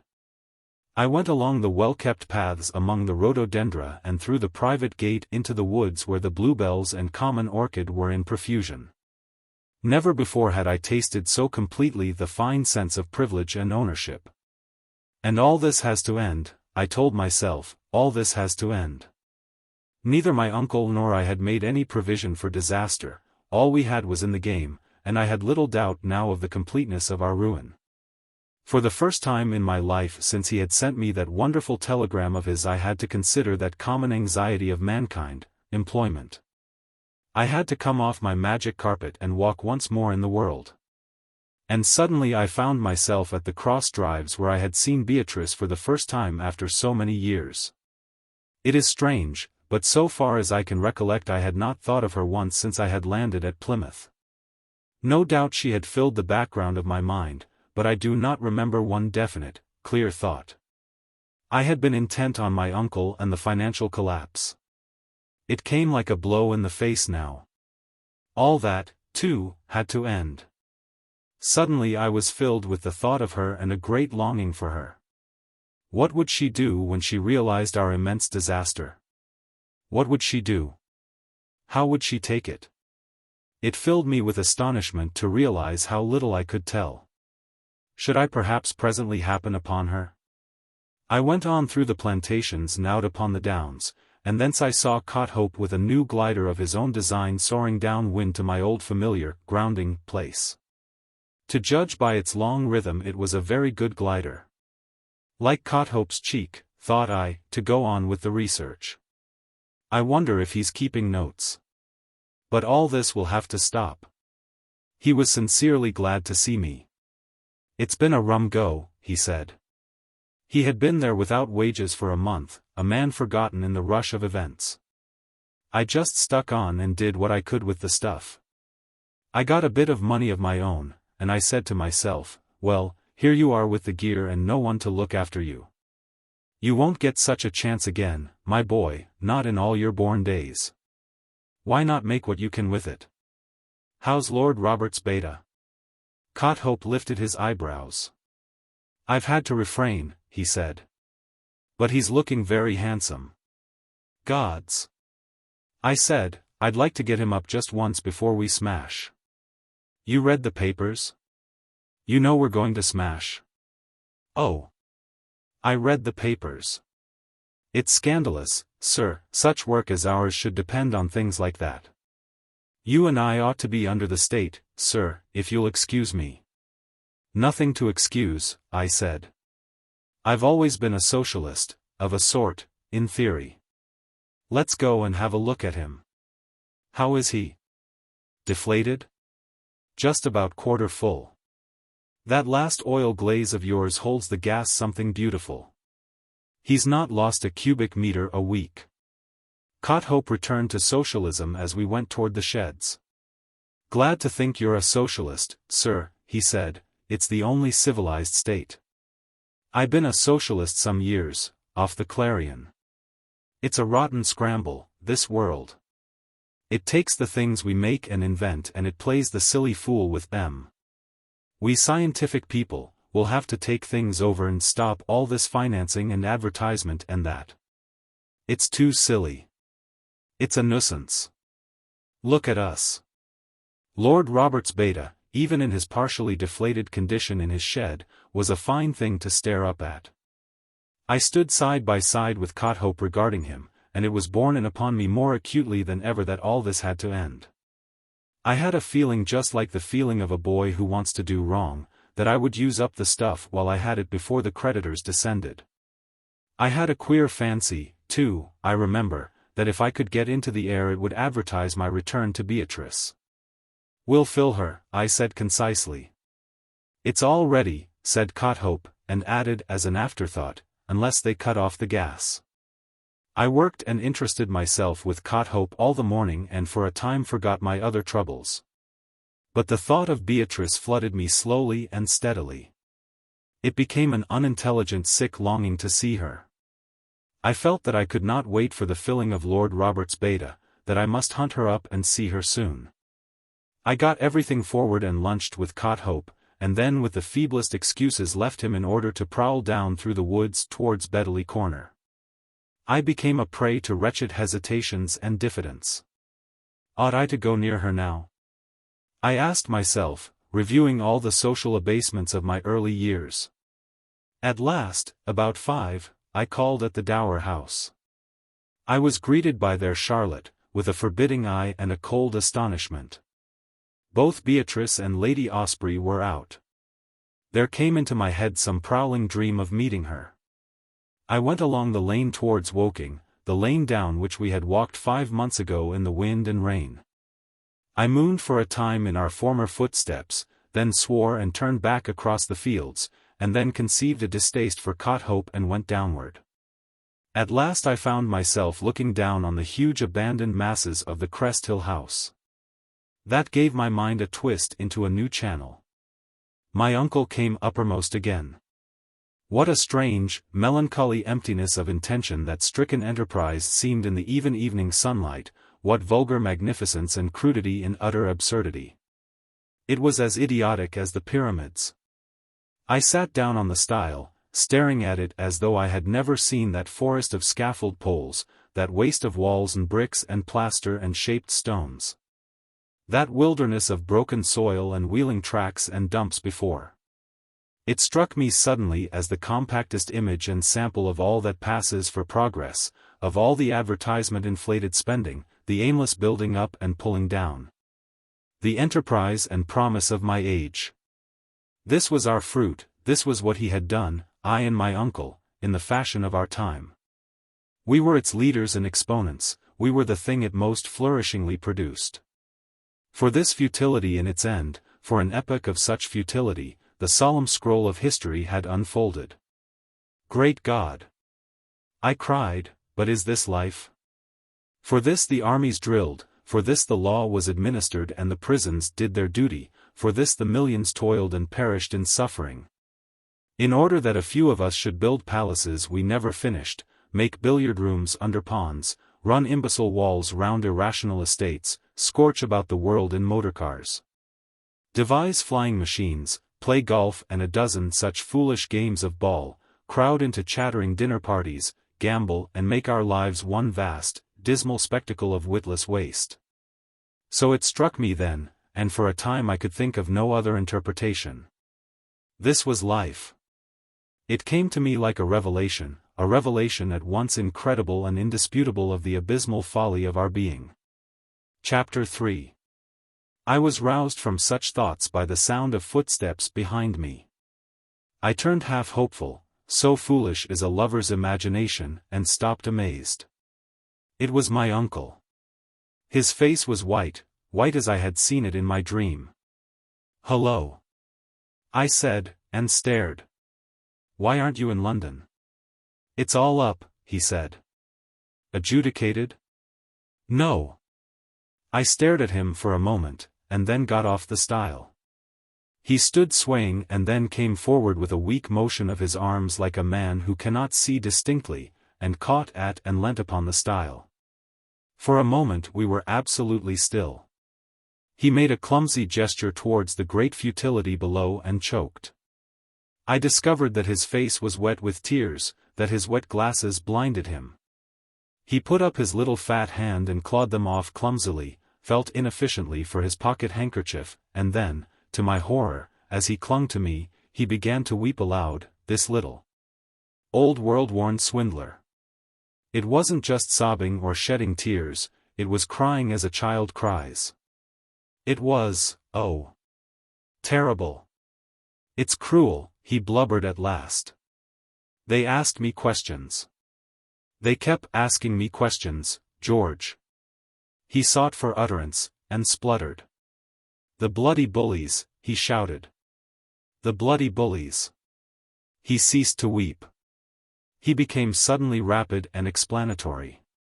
It's not a fair game, George. They tire you out. And I'm not well. My stomach's all wrong. And I been and got a cold. I always been leebly to cold, and this one's on my chest.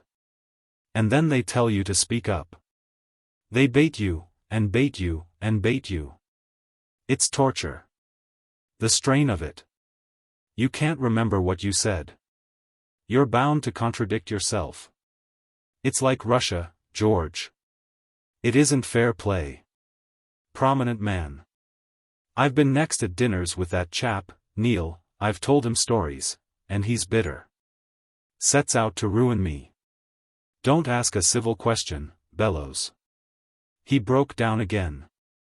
I've been bellowed at, I've been bullied, I've been treated like a dog. Dirty cads they are. Dirty cads.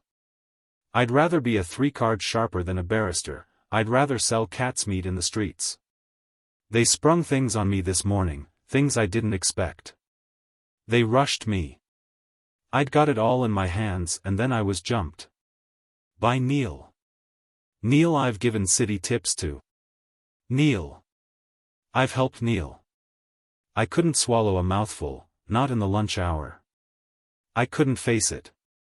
It's true, George, I couldn't face it.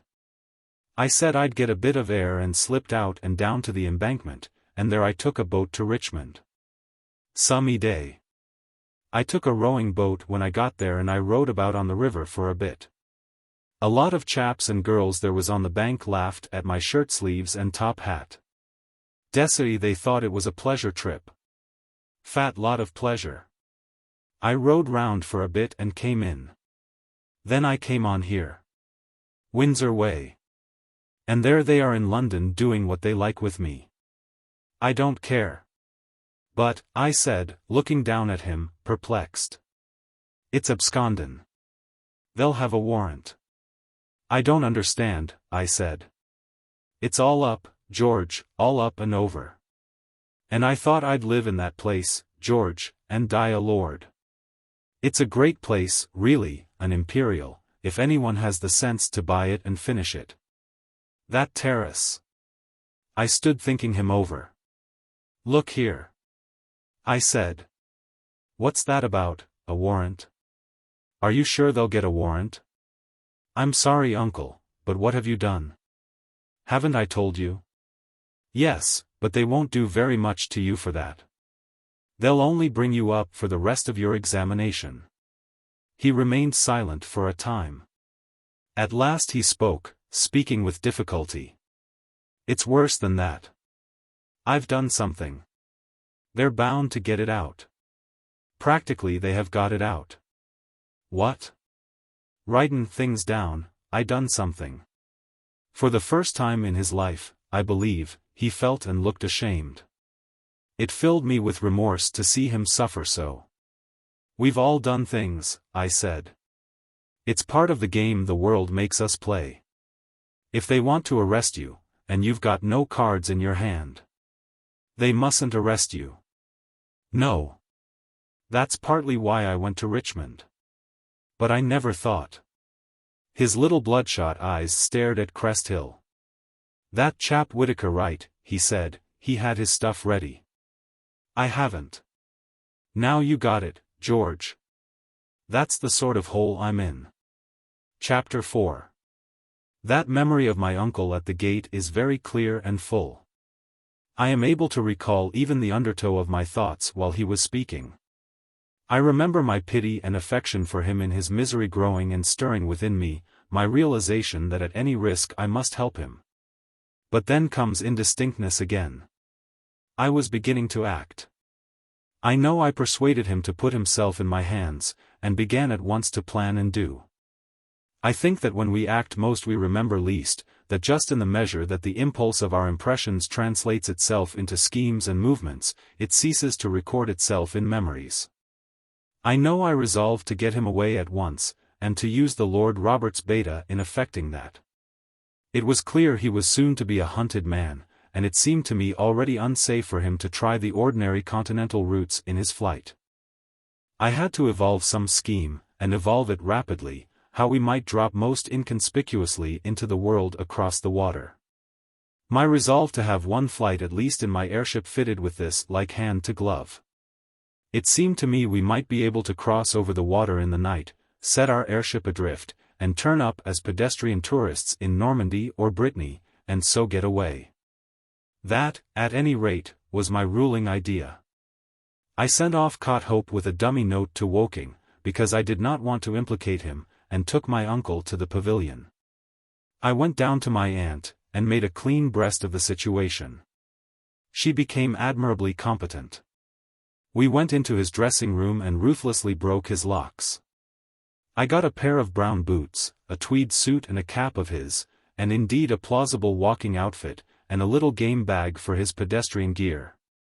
And, in addition, a big motoring overcoat and a supply of rugs to add to those I had at the pavilion. I also got a flask of brandy, and she made sandwiches. I don't remember any servants appearing, and I forget where she got those sandwiches.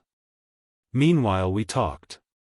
Afterwards I thought with what a sure confidence we talked to each other. "What's he done?" she said. "D'you mind knowing?" "No conscience left, thank God." "I think, forgery." There was just a little pause. "Can you carry this bundle?" she asked. I lifted it. "No woman ever has respected the law, ever," she said. "It's too silly. The things it lets you do. And then pulls you up, like a mad nurse minding a child." She carried some rugs for me through the shrubbery in the darkling. "They'll think we're going mooning," she said, jerking her head at the household. "I wonder what they make of us, criminals." An immense droning note came as if in answer to that. It startled us both for a moment. "The dears," she said. "It's the gong for dinner. But I wish I could help little Teddy, George. It's awful to think of him there with hot eyes, red and dry. And I know, the sight of me makes him feel sore. Things I said, George. If I could have seen, I'd have let him have an omnibus full of scrimgeers. I cut him up. He'd never thought I meant it before. I'll help all I can, anyhow." I turned at something in her voice, and got a moonlight gleam of tears upon her face. "Could she have helped?" she asked abruptly. "She? That woman? My God!" I cried, "Helped? Those things don't help." "Tell me again what I ought to do," she said after a silence. I went over the plans I had made for communicating, and the things I thought she might do. I had given her the address of a solicitor she might put some trust in. "But you must act for yourself," I insisted. Roughly, I said, "It's a scramble. You must get what you can for us, and follow as you can." She nodded. She came right up to the pavilion and hovered for a time shyly, and then went away. I found my uncle in my sitting room in an armchair, with his feet upon the fender of the gas stove, which he had lit, and now he was feebly drunken with my whiskey, and very weary in body and spirit. And inclined to be cowardly. "I left my drops," he said. He changed his clothes slowly and unwillingly. I had to bully him, I had almost to shove him to the airship and tuck him up upon its wicker flat. Single-handed I made but a clumsy start.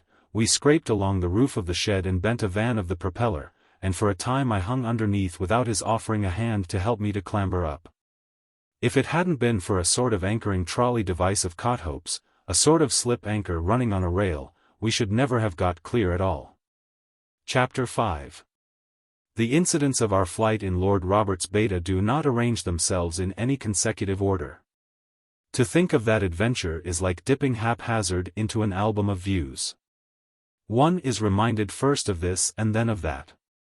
We were both lying down on a horizontal plate of basket work, for Lord Robert's beta had none of the elegant accommodation of a balloon. I lay forward, and my uncle behind me in such a position that he could see hardly anything of our flight. We were protected from rolling over simply by netting between the steel stays. It was impossible for us to stand up at all, we had either to lie or crawl on all fours over the basket work. Amidships were lockers made of Watson's all-light material, and between these it was that I had put my uncle, wrapped in rugs. I wore sealskin motoring boots and gloves, and a motoring fur coat over my tweeds, and I controlled the engine by Bowden wires and levers forward.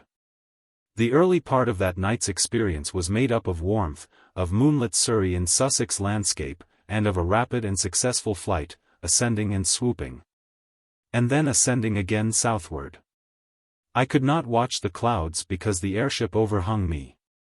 I could not see the stars nor gauge the meteorological happening, but it was fairly clear to me that a wind shifting between north and northeast was gathering strength. And after I had satisfied myself by a series of entirely successful expansions and contractions of the real airworthiness of Lord Robert's beta, I stopped the engine to save my petrol. And let the monster drift, checking its progress by the dim landscape below. My uncle lay quite still behind me, saying little and staring in front of him, and I was left to my own thoughts and sensations. My thoughts, whatever they were, have long since faded out of memory, and my sensations have merged into one continuous memory of an countryside lying, as it seemed, under snow. With square patches of dimness, white phantoms of roads, rents and pools of velvety blackness, and lamp-jeweled houses. I remember a train boring its way like a hastening caterpillar of fire across the landscape, and how distinctly I heard its clatter. Every town and street was buttoned with street lamps. I came quite close to the South Downs near Lewes, and all the lights were out in the houses, and the people gone to bed.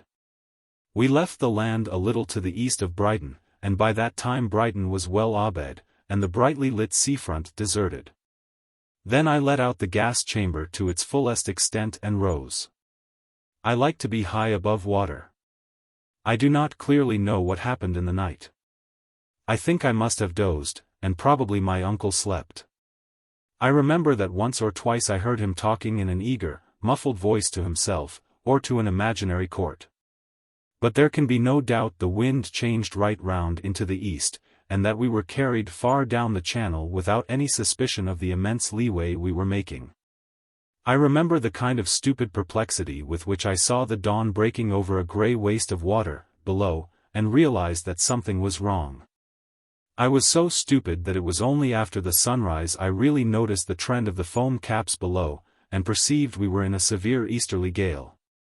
Even then, instead of heading southeasterly, I set the engine going, headed south, and so continued a course that must needs have either just hit Ushant, or carry us over the Bay of Biscay. I thought I was east of Cherbourg, when I was far to the west and stopped my engine in that belief, and then set it going again. I did actually sight the coast of Brittany to the southeast in the late afternoon, and that it woke me up to the gravity of our position. I discovered it by accident in the southeast, when I was looking for it in the southwest. I turned about east and faced the wind for some time, and finding I had no chance in its teeth, went high, where it seemed less violent, and tried to make a course southeast. It was only then that I realized what a gale I was in.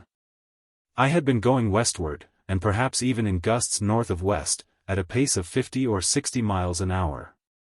Then I began what I suppose would be called a fight against the east wind. One calls it a fight, but it was really almost as unlike a fight as plain sewing. The wind tried to drive me westwardly, and I tried to get as much as I could eastwardly, with the wind beating and rocking us irregularly, but by no means unbearably, for about 12 hours. My hope lay in the wind abating, and our keeping in the air and eastward of Finisterre until it did, and the chief danger was the exhaustion of our petrol. It was a long and anxious and almost meditative time. We were fairly warm, and only slowly getting hungry, and except that my uncle grumbled a little and produced some philosophical reflections, and began to fuss about having a temperature. We talked very little. I was tired and sulky, and chiefly worried about the engine. I had to resist a tendency to crawl back and look at it. I did not care to risk contracting our gas chamber for fear of losing gas. Nothing was less like a fight. I know that in popular magazines, and so forth, all such occasions as this are depicted in terms of hysteria. Captains save their ships, engineers complete their bridges, generals conduct their battles, in a state of dancing excitement, foaming recondite technicalities at the lips. I suppose that sort of thing works up the reader, but so far as it professes to represent reality, I am convinced it is all childish nonsense. Schoolboys of 15, girls of 18, and literary men all their lives, may have these squealing fits, but my own experience is that most exciting scenes are not exciting. And most of the urgent moments in life are met by steady-headed men. Neither I nor my uncle spent the night in ejaculations, nor in humorous allusions, nor any of these things. We remained lumpish. My uncle stuck in his place and grumbled about his stomach. And occasionally rambled off into expositions of his financial position and denunciations of Neil. He certainly struck out one or two good phrases for Neil, and I crawled about at rare intervals in a vague sort of way and grunted. And our basketwork creaked continually, and the wind on our quarter made a sort of ruffled flapping in the wall of the gas chamber.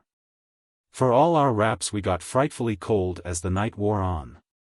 I must have dozed, and it was still dark when I realized with a start that we were nearly due south of, and a long way from, a regularly flashing lighthouse, standing out before the glow of some great town, and then that the thing that had awakened me was the cessation of our engine, and that we were driving back to the west. Then, indeed, for a time I felt the grim thrill of life. I crawled forward to the cords of the release valves, made my uncle crawl forward too, and let out the gas until we were falling down through the air like a clumsy glider towards the vague grayness that was land. Something must have intervened here that I have forgotten. I saw the lights of Bordeaux when it was quite dark, a nebulous haze against black, of that I am reasonably sure. But certainly our fall took place in the cold, uncertain light of early dawn. I am, at least, equally sure of that. And Mimizan, near where we dropped, is 50 miles from Bordeaux, whose harbor lights I must have seen. I remember coming down at last with a curious indifference, and actually rousing myself to steer. But the actual coming to earth was exciting enough. I remember our prolonged dragging landfall, and the difficulty I had to get clear, and how a gust of wind caught Lord Robert's beta as my uncle stumbled away from the ropes and litter, and dropped me heavily, and threw me on to my knees. Then came the realization that the monster was almost consciously disentangling itself for escape, and then the light leap of its rebound. The rope slipped out of reach of my hand. I remember running knee-deep in a salt pool in hopeless pursuit of the airship, as it dragged and rose seaward, and how only after it had escaped my uttermost effort to recapture it, did I realize that this was quite the best thing that could have happened. It drove swiftly over the sandy dunes, lifting and falling, and was hidden by a clump of wind-bitten trees. Then it reappeared much further off, and still receding. It soared for a time, and sank slowly, and after that I saw it no more. I suppose it fell into the sea and got wetted with salt water and heavy, and so became deflated and sank. It was never found, and there was never a report of anyone seeing it after it escaped from me. Chapter 6. But if I find it hard to tell the story of our long flight through the air overseas, at least that dawn in France stands cold and clear and full. I see again almost as if I saw once more with my bodily eyes the ridges of sand rising behind ridges of sand, grey and cold and black-browed, with an insufficient grass. I feel again the clear, cold chill of dawn, and hear the distant barking of a dog. I find myself asking again, what shall we do now, and trying to scheme with brain tired beyond measure. At first my uncle occupied my attention. He was shivering a good deal, and it was all I could do to resist my desire to get him into a comfortable bed at once. But I wanted to appear plausibly in this part of the world. I felt it would not do to turn up anywhere at dawn and rest, it would be altogether too conspicuous. We must rest until the day was well advanced, and then appear as road-stained pedestrians seeking a meal. I gave him most of what was left of the biscuits, emptied our flasks, and advised him to sleep, but at first it was too cold, albeit I wrapped the big fur rug around him. I was struck now by the flushed weariness of his face, and the look of age the grey stubble on his unshaved chin gave him. He sat crumpled up, shivering and coughing, munching reluctantly, but drinking eagerly, and whimpering a little, a dreadfully pitiful figure to me. But we had to go through with it. There was no way out for us. Presently the sun rose over the pines, and the sand grew rapidly warm. My uncle had done eating, and sat with his wrists resting on his knees, the most hopeless-looking of lost souls. "I'm ill," he said, "I'm damnably ill. I can feel it in my skin." Then, "It was horrible to me," he cried, "I ought to be in bed, I ought to be in bed," instead of flying about, and suddenly he burst into tears. I stood up. "Go to sleep, man," I said, and took the rug from him, and spread it out and rolled him up in it. "It's all very well," he protested. "I'm not young enough." "Lift up your head," I interrupted, and put his knapsack under it. "They'll catch us here, just as much as in an inn," he grumbled and then lay still. Presently, after a long time, I perceived he was asleep. His breath came with peculiar wheezings, and every now and again he would cough. I was very stiff and tired myself, and perhaps I dozed. I don't remember. I remember only sitting, as it seemed, nigh interminably, beside him, too weary even to think in that sandy desolation. No one came near us, no creature, not even a dog. I roused myself at last, feeling that it was vain to seek to seem other than abnormal, and with an effort that was like lifting a sky of lead. We made our way through the wearisome sand to a farmhouse. There I feigned even a more insufficient French than I possess naturally, and let it appear that we were pedestrians from Biarritz who had lost our way along the shore and got benighted. This explained us pretty well, I thought, and we got most heartening coffee and a cart to a little roadside station. My uncle grew more and more manifestly ill with every stage of our journey. I got him to Bayonne, where he refused at first to eat, and was afterwards very sick, and then took him shivering and collapsed up a little branch line to a frontier place called Lausanne-Gare. We found one homely inn with 2 small bedrooms, kept by a kindly Basque woman. I got him to bed, and that night shared his room, and after an hour or so of sleep he woke up in a raging fever and with a wandering mind, cursing Neil and repeating long, inaccurate lists of figures. He was manifestly a case for a doctor, and in the morning we got one in. He was a young man from Montpellier, just beginning to practice, and very mysterious and technical and modern and unhelpful. He spoke of cold and exposure, and la grippe and pneumonia. He gave many explicit and difficult directions. I perceived it devolved upon me to organize nursing and a sickroom. I installed a religieuse in the 2nd bedroom of the inn, and took a room for myself in the inn of Port de Lausanne, a quarter of a mile away. Chapter 7. And now my story converges on what, in that queer corner of refuge out of the world, was destined to be my uncle's deathbed. There is a background of the Pyrenees, of blue hills and sunlit houses, of the old castle of Lausanne and a noisy cascading river, and for a foreground the dim, stuffy room whose windows both the religieuse and hostess conspired to shut, with its waxed floor, its 4-poster bed, its characteristically French chairs and fireplace, its champagne bottles and dirty basins and used towels and packets of somatos on the table. And in the sickly air of the confined space in behind the curtains of the bed lay my little uncle, with an effect of being enthroned and secluded, or sat up, or writhed and tossed in his last dealings of life. One went and drew back the edge of the curtains if one wanted to speak to him or look at him. Usually he was propped up against pillows, because so he breathed more easily. He slept hardly at all. I have a confused memory of vigils and mornings and afternoons spent by that bedside, and how the religieuse hovered about me, and how meek and good and inefficient she was. And how horribly black were her nails. Other figures come and go, and particularly the doctor, a young man plumply rococo, in bicycling dress, with fine waxen features, a little pointed beard, and the long black frizzy hair and huge tie of a minor poet.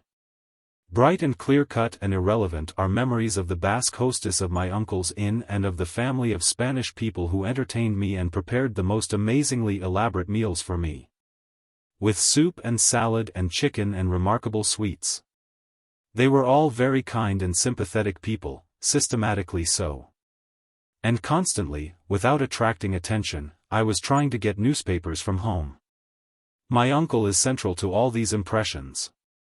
I have tried to make you picture him, time after time, as the young man of the Wimblehurst chemist's shop, as the shabby assistant in Tottenham Court Road, as the adventurer of the early days of Tono-Bungay, as the confident, preposterous plutocrat. And now I have to tell of him strangely changed under the shadow of oncoming death, with his skin lax and yellow and glistening with sweat, his eyes large and glassy, his countenance unfamiliar through the growth of a beard, his nose pinched and thin. Never had he looked so small as now. And he talked to me in a whispering, strained voice of great issues, of why his life had been, and whither he was going. Poor little man. That last phase is, as it were, disconnected from all the other phases. It was as if he crawled out from the ruins of his career, and looked about him before he died. For he had quite clear-minded states in the intervals of his delirium. He knew he was almost certainly dying, in a way that took the burden of his cares off his mind. There was no more Neil to face, no more flights or evasions, no punishments. It has been a great career, George, he said, but I shall be glad to rest. Glad to rest. Glad to rest. His mind ran rather upon his career, and usually, I am glad to recall, with a note of satisfaction and approval. In his delirious phases he would most often exaggerate this self-satisfaction, and talk of his splendors. He would pluck at the sheet and stare before him, and whisper half-audible fragments of sentences. What is this great place, these cloud-capped towers, these airy pinnacles? Ilion. Sky-pointing. Ilion House, the residence of one of our great merchant princes. Terrace above terrace, reaching to the heavens. Kingdom Caesar never knew. A great poet, George. ZZZZ. Kingdom Caesar never knew. Under entirely new management. Greatness. Million. Universities. He stands on the terrace, on the upper terrace, directing, by the globe, directing, the trade. It was hard at times to tell when his sane talk ceased and his delirium began. The secret springs of his life, the vain imaginations were revealed. I sometimes think that all the life of man sprawls abed, careless and unkempt, until it must needs clothe and wash itself and come forth seemly in act and speech for the encounter with one's fellow-men. I suspect that all things unspoken in our souls partake somewhat of the laxity of delirium and dementia. Certainly from those slimy, tormented lips above the bristling grey beard came nothing but dreams and disconnected fancies.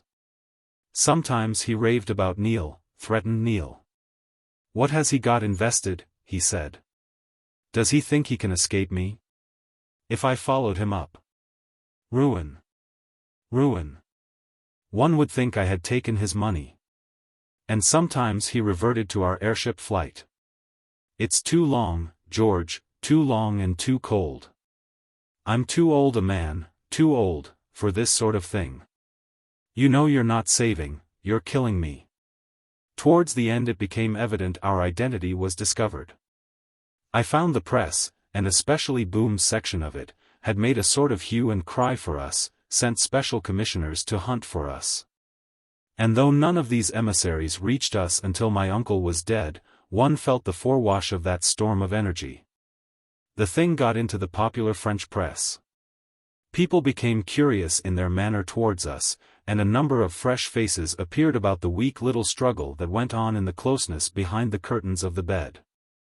The young doctor insisted on consultations, and a motor car came up from Biarritz, and suddenly odd people with questioning eyes began to poke in with inquiries and help. Though nothing was said, I could feel that we were no longer regarded as simple middle-class tourists. About me, as I went, I perceived almost as though it trailed visibly, the prestige of finance and a criminal notoriety. Local personages of a plump and prosperous quality appeared in the inn making inquiries, the Luzon priest became helpful, people watched our window, and stared at me as I went to and fro. And then we had a raid from a little English clergyman and his amiable, capable wife in severely Anglican blacks, who swooped down upon us like virtuous but resolute vultures from the adjacent village of St. Jean Delaware Pollock. The clergyman was one of those odd types that oscillate between remote country towns in England and the conduct of English church services on mutual terms in enterprising hotels abroad, a tremulous, obstinate little being with sporadic hairs upon his face, spectacles, a red button nose, and aged black raiment. He was evidently enormously impressed by my uncle's monetary greatness, and by his own inkling of our identity, and he shone and brimmed over with tact and fussy helpfulness. He was eager to share the watching of the bedside with me, he proffered services with both hands, and as I was now getting into touch with affairs in London again, and trying to disentangle the gigantic details of the smash from the papers I had succeeded in getting from Biarritz, I accepted his offers pretty generously, and began the studies in modern finance that lay before me. I had got so out of touch with the old traditions of religion that I overlooked the manifest possibility of his attacking my poor, sinking vestiges of an uncle with theological solicitudes. My attention was called to that, however, very speedily by a polite but urgent quarrel between himself and the Basque landlady as to the necessity of her hanging a cheap crucifix in the shadow over the bed, where it might catch my uncle's eye, where, indeed, I found it had caught his eye. Good Lord! I cried, is that still going on? That night the little clergyman watched, and in the small hours he raised a false alarm that my uncle was dying, and made an extraordinary fuss. He raised the house. I shall never forget that scene, I think, which began with a tapping at my bedroom door just after I had fallen asleep, and his voice. If you want to see your uncle before he goes, you must come now. The stuffy little room was crowded when I reached it, and lit by 3 flickering candles. I felt I was back in the 18th century. There lay my poor uncle amidst indescribably tumbled bedclothes, weary of life beyond measure, weary and rambling, and the little clergyman trying to hold his hand and his attention, and repeating over and over again, Mr. Ponderevo, Mr. Ponderevo, it is all right. It is all right. Only believe. Believe on me, and ye shall be saved. Close at hand was the doctor with one of those cruel and idiotic injection needles modern science puts in the hands of these half-educated young men, keeping my uncle flickeringly alive for no reason whatever. The religieuse hovered sleepily in the background with an overdue and neglected dose. In addition, the landlady had not only got up herself, but roused an aged crone of a mother and a partially imbecile husband, and there was also a fattish, stolid man in grey alpaca. With an air of importance, who he was and how he got there, I don't know. I rather fancy the doctor explained him to me in French I did not understand. And they were all there, wearily nocturnal, hastily and carelessly dressed, intent upon the life that flickered and sank, making a public and curious show of its going. Queer shapes of human beings lit by 3 uncertain candles, and every soul of them keenly and avidly resolved to be in at the death. The doctor stood, the others were all sitting on chairs the landlady had brought in and arranged for them. And my uncle spoilt the climax, and did not die. I replaced the little clergyman on the chair by the bedside, and he hovered about the room. I think, he whispered to me mysteriously, as he gave place to me, I believe, it is well with him. I heard him trying to render the stock phrases of Low Church piety into French for the benefit of the stolid man in grey alpaca. Then he knocked a glass off the table, and scrabbled for the fragments. From the first I doubted the theory of an immediate death. I consulted the doctor in urgent whispers. I turned round to get champagne, and nearly fell over the clergyman's legs. He was on his knees at the additional chair the Basque landlady had got on my arrival, and he was praying aloud, "Oh, Heavenly Father, have mercy on this thy child."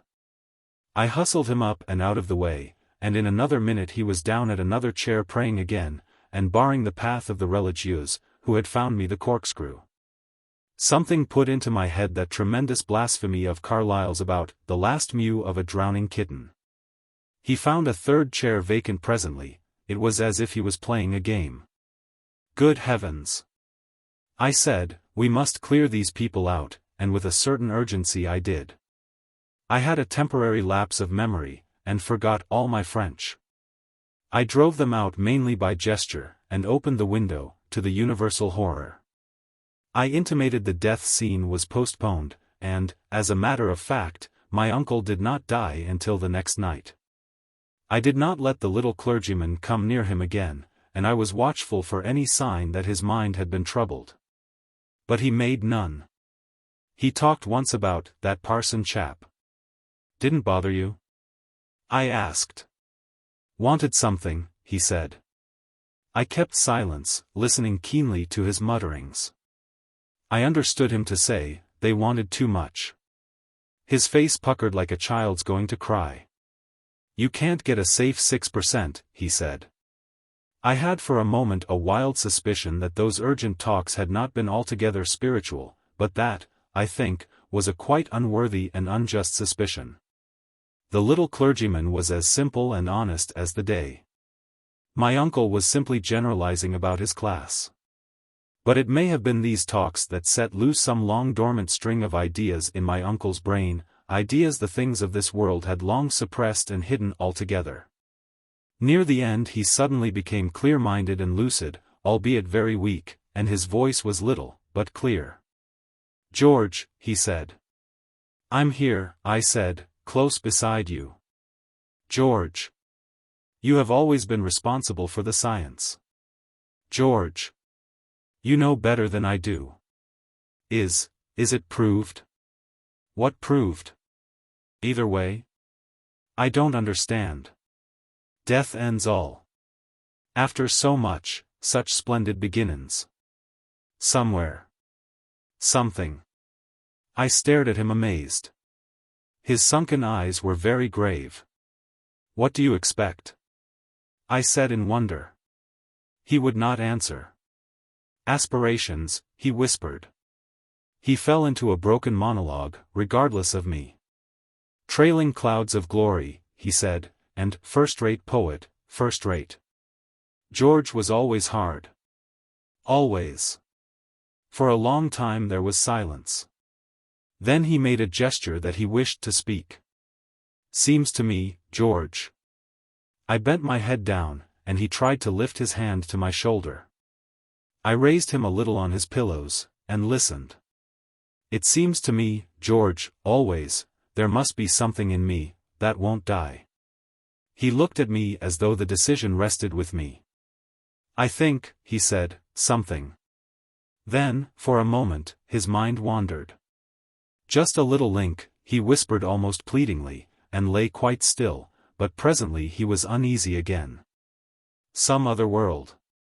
"Perhaps," I said. "Who knows? Some other world. Not the same scope for enterprise," I said. "No." He became silent. I sat leaning down to him, and following out my own thoughts, and presently the religieuse resumed her periodic conflict with the window fastening. For a time he struggled for breath. It seemed such nonsense that he should have to suffer so, poor silly little man. "George," he whispered, and his weak little hand came out. "Perhaps." He said no more, but I perceived from the expression of his eyes that he thought the question had been put. "Yes, I think so," I said stoutly. "Aren't you sure?" "Oh, practically sure," said I, and I think he tried to squeeze my hand. And there I sat, holding his hand tight, and trying to think what seeds of immortality could be found in all his being, what sort of ghost there was in him to wander out into the bleak immensities. Queer fancies came to me. He lay still for a long time, save for a brief struggle or so for breath, and ever and again I wiped his mouth and lips. I fell into a pit of thought. I did not remark at first the change that was creeping over his face. He lay back on his pillow, made a faint zing sound that ceased, and presently and quite quietly he died, greatly comforted by my assurance. I do not know when he died. His hand relaxed insensibly. Suddenly, with a start, with a shock, I found that his mouth had fallen open, and that he was dead. Chapter 8. It was dark night when I left his deathbed and went back to my own inn down the straggling street of Luzon. That return to my inn sticks in my memory also as a thing apart, as an experience apart. Within was a subdued bustle of women, a flitting of lights, and the doing of petty offices to that queer, exhausted thing that had once been my active and urgent little uncle. For me those offices were irksome and impertinent. I slammed the door, and went out into the warm, foggy drizzle of the village street lit by blurred specks of light in great voids of darkness, and never a soul abroad. That warm veil of fog produced an effect of vast seclusion. The very houses by the roadside peered through it as if from another world. The stillness of the night was marked by an occasional remote baying of dogs. All these people kept dogs because of the near neighborhood of the frontier. Death. It was one of those rare seasons of relief, when for a little time one walks a little outside of and beside life. I felt as I sometimes feel after the end of a play. I saw the whole business of my uncle's life as something familiar and completed. It was done, like a play one leaves, like a book one closes. I thought of the push and the promotions, the noise of London, the crowded, various company of people through which our lives had gone, the public meetings, the excitements, the dinners and disputations, and suddenly it appeared to me that none of these things existed. It came to me like a discovery that none of these things existed. Before and after I have thought and called life a phantasmagoria, but never have I felt its truth as I did that night. We had parted, we two who had kept company so long had parted. But there was, I knew, no end to him or me. He had died a dream death, and ended a dream. His pain dream was over. It seemed to me almost as though I had died, too. What did it matter, since it was unreality, all of it, the pain and desire, the beginning and the end? There was no reality except this solitary road, this quite solitary road, along which one went rather puzzled, rather tired. Part of the fog became a big mastiff that came towards me and stopped and slunk round me, growling, barked gruffly, and shortly and presently became fog again. My mind swayed back to the ancient beliefs and fears of our race.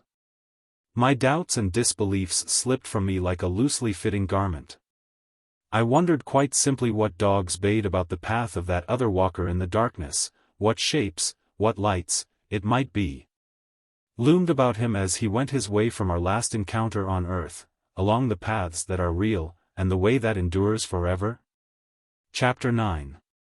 Last belated figure in that grouping round my uncle's deathbed is my aunt.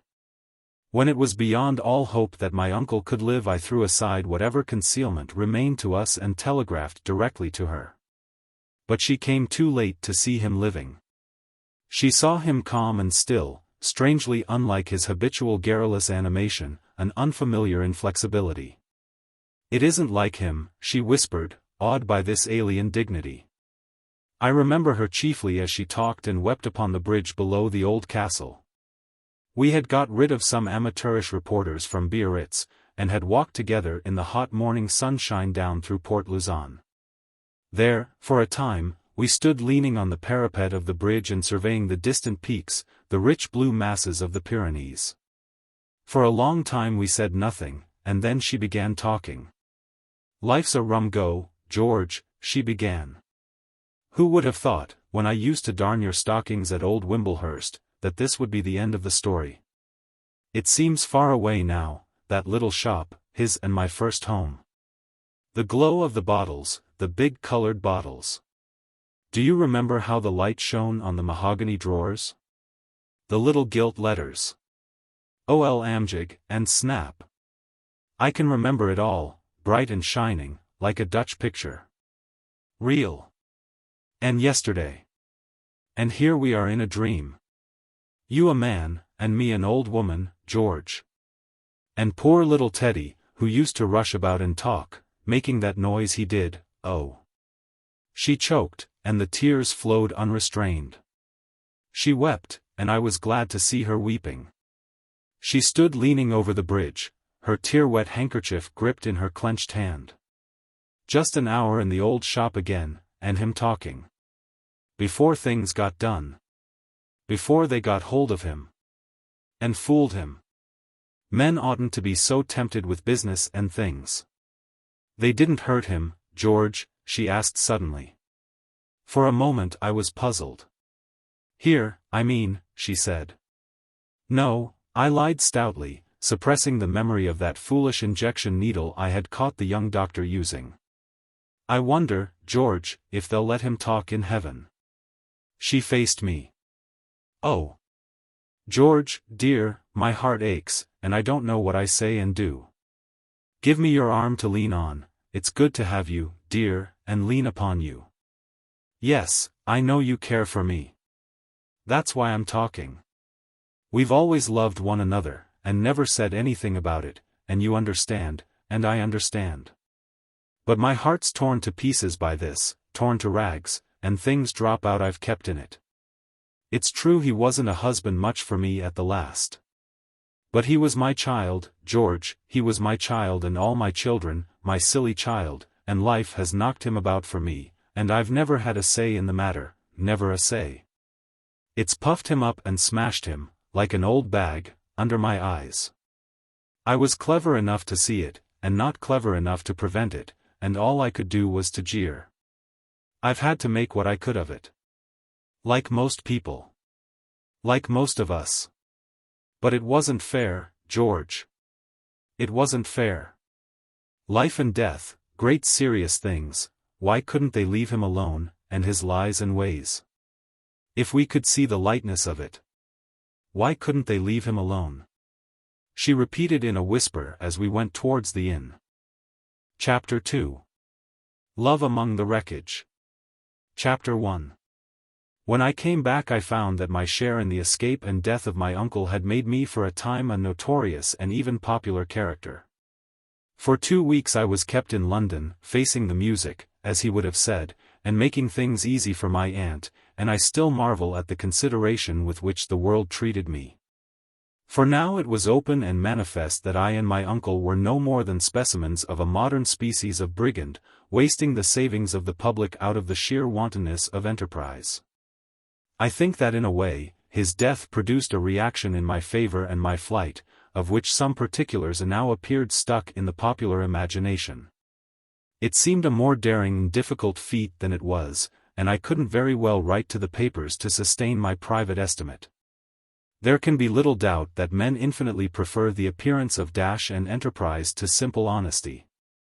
No one believed I was not an arch plotter in his financing.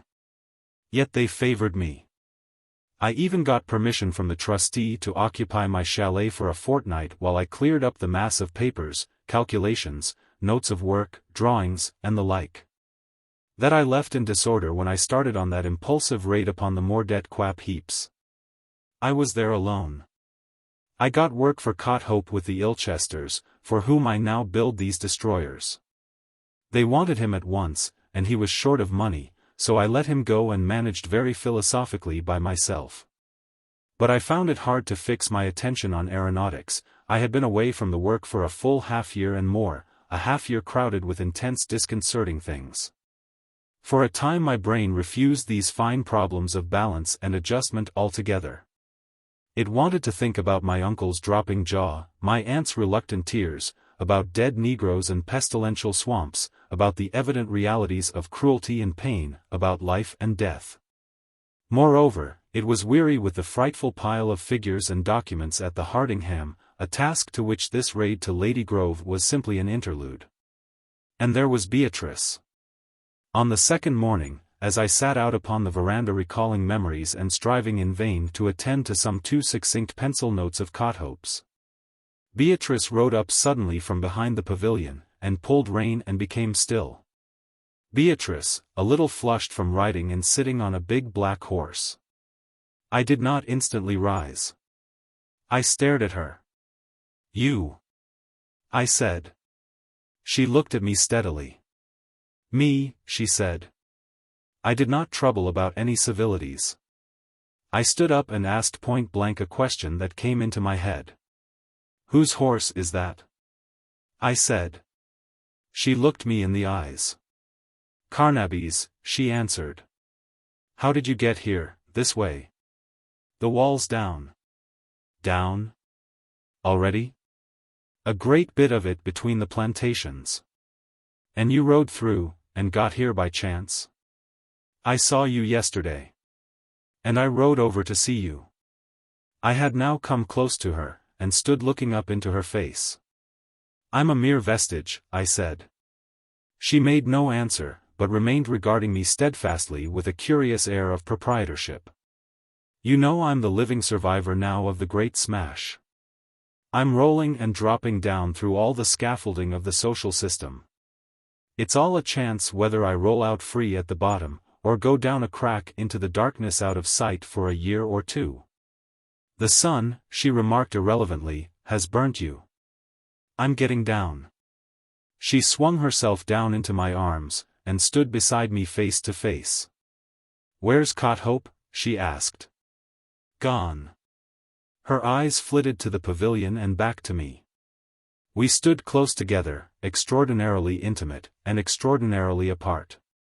I've never seen this cottage of yours, she said, and I want to. She flung the bridle of her horse round the veranda post, and I helped her tie it.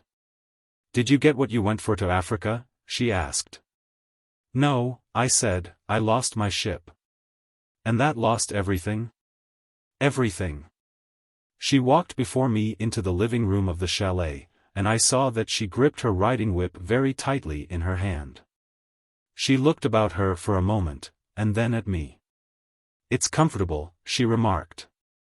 Our eyes met in a conversation very different from the one upon our lips. A somber glow surrounded us, drew us together, an unwanted shyness kept us apart. She roused herself, after an instant's pause, to examine my furniture. You have chintz curtains. I thought men were too feckless to have curtains without a woman. But, of course, your aunt did that. And a couch and a brass fender, and, is that a pianola? That is your desk. I thought men's desks were always untidy, and covered with dust and tobacco ash. She flitted to my color prints and my little case of books. Then she went to the pianola. I watched her intently. Does this thing play? She said. What? I asked. Does this thing play? I roused myself from my preoccupation. Like a musical gorilla with fingers all of one length. And a sort of soul. It's all the world of music to me. What do you play? Beethoven, when I want to clear up my head while I'm working. He is, how one would always like to work. Sometimes Chopin and those others, but Beethoven. Beethoven mainly. Yes. Silence again between us. She spoke with an effort. Play me something. She turned from me and explored the rack of music rolls, became interested and took a piece, the first part of the Kreutzer Sonata, hesitated. No, she said, that. She gave me Brahms' Second Concerto, Op. 58, and curled up on the sofa watching me as I set myself slowly to play. I say, she said when I had done, that's fine. I didn't know those things could play like that. I'm all astir. She came and stood over me, looking at me. I'm going to have a concert, she said abruptly, and laughed uneasily and hovered at the pigeonholes. Now what shall I have? She chose more of Brahms. Then we came to the Kreutzer Sonata. It is queer how Tolstoy has loaded that with suggestions, debauched it, made it a scandalous and intimate symbol. When I had played the first part of that, she came up to the pianola and hesitated over me. I sat stiffly, waiting. Suddenly she seized my downcast head and kissed my hair. She caught at my face between her hands and kissed my lips. I put my arms about her and we kissed together. I sprang to my feet and clasped her. "Beatrice," I said. "Beatrice." "My dear," she whispered, nearly breathless, with her arms about me. "Oh. My dear." Chapter 2. Love, like everything else in this immense process of social disorganization in which we live, is a thing adrift, a fruitless thing broken away from its connections. I tell of this love affair here because of its irrelevance, because it is so remarkable that it should mean nothing, and be nothing except itself. It glows in my memory like some bright casual flower starting up amidst the debris of a catastrophe. For nearly a fortnight we two met and made love together. Once more this mighty passion, that our aimless civilization has fettered and maimed and sterilized and debased, gripped me and filled me with passionate delights and solemn joys, that were all, you know, futile and purposeless. Once more I had the persuasion, this matters. Nothing else matters so much as this. We were both infinitely grave in such happiness as we had. I do not remember any laughter at all between us. 12 days it lasted from that encounter in my chalet until our parting. Except at the end, they were days of supreme summer, and there was a waxing moon. We met recklessly day by day. We were so intent upon each other at first, so intent upon expressing ourselves to each other, and getting at each other, that we troubled very little about the appearance of our relationship. We met almost openly. We talked of 10,000 things, and of ourselves. We loved. We made love. There is no prose of mine that can tell of ours transfigured. The facts are nothing. Everything we touched, the meanest things, became glorious. How can I render bare tenderness and delight and mutual possession? I sit here at my desk thinking of untellable things. I have come to know so much of love that I know now what love might be. We loved, scarred and stained, we parted, basely and inevitably, but at least I met love. I remember as we sat in a Canadian canoe, in a reedy, bushmast shallow we had discovered operating out of that pine-shaded Woking canal. How she fell talking of the things that happened to her before she met me again. She told me things, and they so joined and welded together other things that lay disconnected in my memory, that it seemed to me I had always known what she told me. And yet indeed I had not known nor suspected it, save perhaps for a luminous, transitory suspicion ever and again. She made me see how life had shaped her. She told me of her girlhood after I had known her. We were poor and pretending and managing. We hacked about on visits and things. I ought to have married. The chances I had weren't particularly good chances. I didn't like M. She paused. Then Carnaby came along. I remained quite still. She spoke now with downcast eyes, and one finger just touching the water. One gets bored, bored beyond redemption. One does about to these huge expensive houses, I suppose, the scale's immense. One makes one's self useful to the other women, and agreeable to the men. One has to dress. One has food and exercise and leisure, it's the leisure, and the space, and the blank opportunity it seems a sin not to fill. Carnaby isn't like the other men. He's bigger. They go about making love. Everybody's making love. I did. And I don't do things by halves. She stopped. You knew? She asked, looking up, quite steadily. I nodded. Since when? Those last days. It hasn't seemed to matter really. I was a little surprised. She looked at me quietly. Cotthope knew, she said. By instinct. I could feel it. I suppose, I began, once, this would have mattered immensely. Now. Nothing matters, she said, completing me. I felt I had to tell you. I wanted you to understand why I didn't marry you, with both hands. I have loved you, she paused, have loved you ever since the day I kissed you in the bracken. Only, I forgot. And suddenly she dropped her face upon her hands, and sobbed passionately. I forgot, she cried, and became still. I dabbled my paddle in the water. Look here, I said. Forget again. Here am I, a ruined man. Marry me. She shook her head without looking up. We were still for a long time. Marry me, I whispered. She looked up, twined back a wisp of hair, and answered dispassionately. I wish I could. Anyhow, we have had this time. It has been a fine time, has it been, for you also? I haven't nudged you all I had to give. It's a poor gift, except for what it means and might have been. But we are near the end of it now. Why? I asked. Marry me. Why should we two? You think, she said, I could take courage and come to you and be your everyday wife, while you work and are poor? Why not, said I. She looked at me gravely, with extended finger. Do you really think that, of me? Haven't you seen me, all? I hesitated. Never once have I really meant marrying you, she insisted. Never once. I fell in love with you from the first. But when you seemed a successful man, I told myself I wouldn't. I was lovesick for you, and you were so stupid, I came near it then. But I knew I wasn't good enough. What could I have been to you? A woman with bad habits and bad associations, a woman smirched. And what could I do for you or be to you? If I wasn't good enough to be a rich man's wife, I'm certainly not good enough to be a poor one's. Forgive me for talking sense to you now, but I wanted to tell you this somehow. She stopped at my gesture. I sat up, and the canoe rocked with my movement.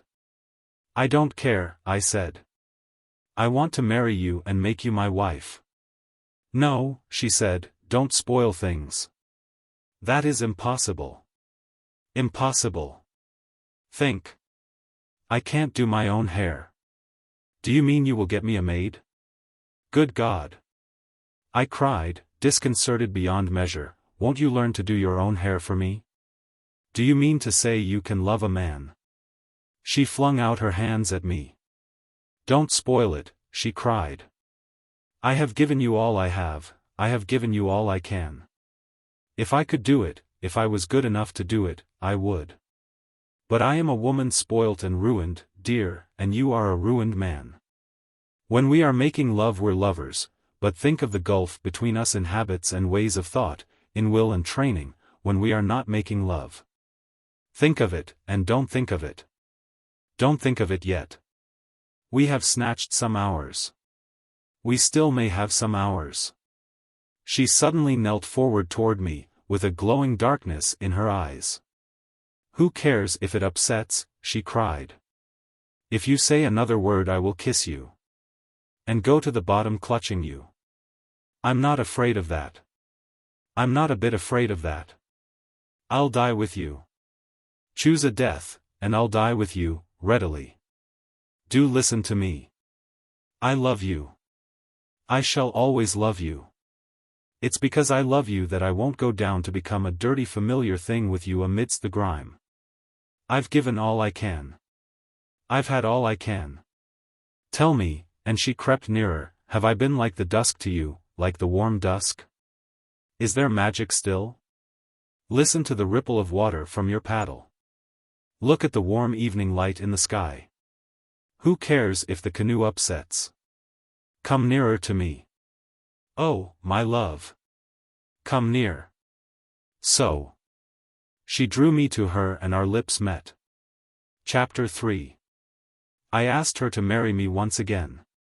It was our last morning together, and we had met very early, about sunrise, knowing that we were to part. No sun shone that day. The sky was overcast, the morning chilly and lit by a clear, cold, spiritless light. A heavy dampness in the air verged close on rain. When I think of that morning, it has always the quality of graying ashes wet with rain. Beatrice too had changed. The spring had gone out of her movement. It came to me, for the first time, that some day she might grow old. She had become one flesh with the rest of common humanity. The softness had gone from her voice and manner, the dusky magic of her presence had gone. I saw these things with perfect clearness, and they made me sorry for them and for her. But they altered my love not a whit, abetted it nothing. And when we had talked awkwardly for half a dozen sentences, I came dully to my point. "And now," I cried, "will you marry me?" "No," she said, "I shall keep to my life here." I asked her to marry me in a year's time. She shook her head. "This world is a soft world," I said, "in spite of my present disasters. I know now how to do things. If I had you to work for, in a year I could be a prosperous man." "No," she said, "I will put it brutally, I shall go back to Carnaby." But I did not feel angry. I had no sort of jealousy, no wounded pride, no sense of injury. I had only a sense of grey desolation, of hopeless cross-purposes. "Look here," she said. "I have been awake all night and every night. I have been thinking of this, every moment when we have not been together. I'm not answering you on an impulse. I love you. I love you.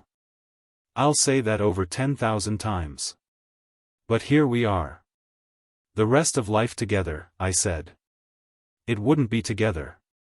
Now we are together. Now we have been together. We are full of memories. I do not feel I can ever forget a single one. Nor I. And I want to close it and leave it at that. You see, dear, what else is there to do?" She turned her white face to me. "All I know of love, all I have ever dreamt or learnt of love I have packed into these days for you. You think we might live together and go on loving? No. For you I will have no vain repetitions. You have had the best and all of me. Would you have us, after this, meet again in London or Paris or somewhere, scuffle to some wretched dressmaker's, meet in a cabinet particulier?" "No," I said. "I want you to marry me. I want you to play the game of life with me as an honest woman should. Come and live with me. Be my wife and squaw. Bear me children." I looked at her white, drawn face, and it seemed to me I might carry her yet. I spluttered for words. "My God! Beatrice!" I cried, "but this is cowardice and folly. Are you afraid of life? You of all people. What does it matter what has been or what we were? Here we are with the world before us. Start clean and new with me. We'll fight it through. I'm not such a simple lover that I'll not tell you plainly when you go wrong, and fight our difference out with you. It's the one thing I want, the one thing I need, to have you, and more of you and more. This lovemaking, it's lovemaking. It's just a part of us, an incident." She shook her head and stopped me abruptly. "It's all," she said. "All." I protested. "I'm wiser than you. Wiser beyond words." She turned her eyes to me and they shone with tears. "I wouldn't have you say anything, but what you're saying," she said.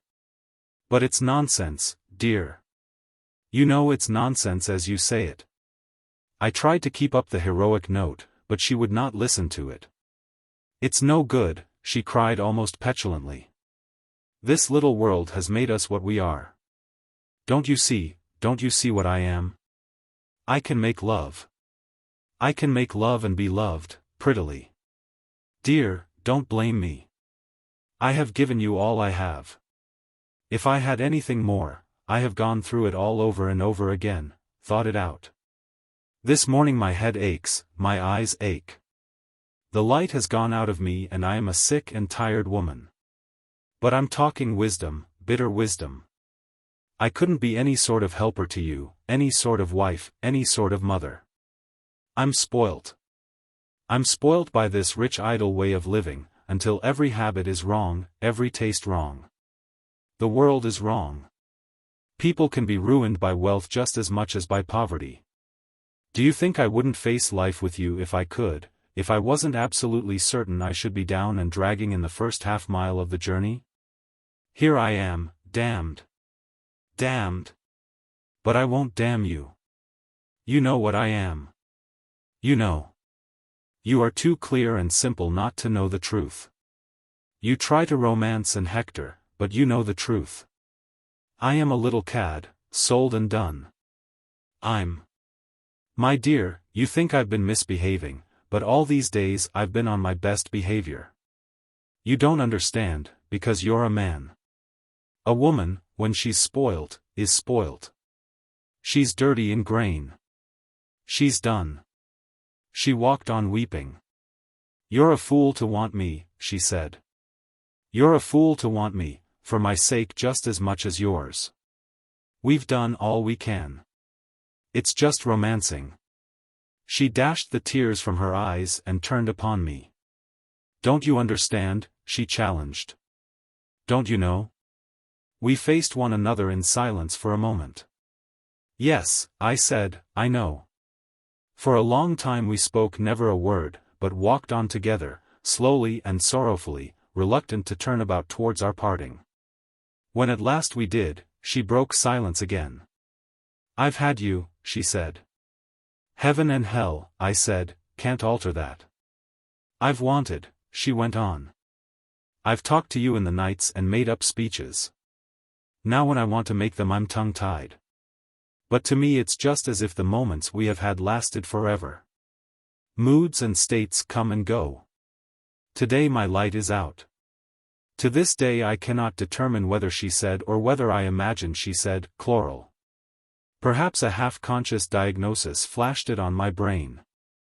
Perhaps I am the victim of some perverse imaginative freak of memory, some hinted possibility that scratched and seared. There the word stands in my memory, as if it were written in fire. We came to the door of Lady Osprey's garden at last, and it was beginning to drizzle. She held out her hands and I took them. Yours, she said, in a weary unimpassioned voice. All that I had, such as it was. Will you forget? Never, I answered. Never a touch or a word of it? No. You will, she said. We looked at one another in silence, and her face full of fatigue and misery. What could I do? What was there to do? I wish, I said, and stopped. Goodbye. Chapter 4. That should have been the last I saw of her, but, indeed, I was destined to see her once again. 2 days after I was at Lady Grove, I forget altogether upon what errand, and as I walked back to the station believing her to be gone away she came upon me, and she was riding with Carnaby. Just as I had seen them first. The encounter jumped upon us unprepared. She rode by, her eyes dark in her white face, and scarcely noticed me. She winced and grew stiff at the sight of me and bowed her head.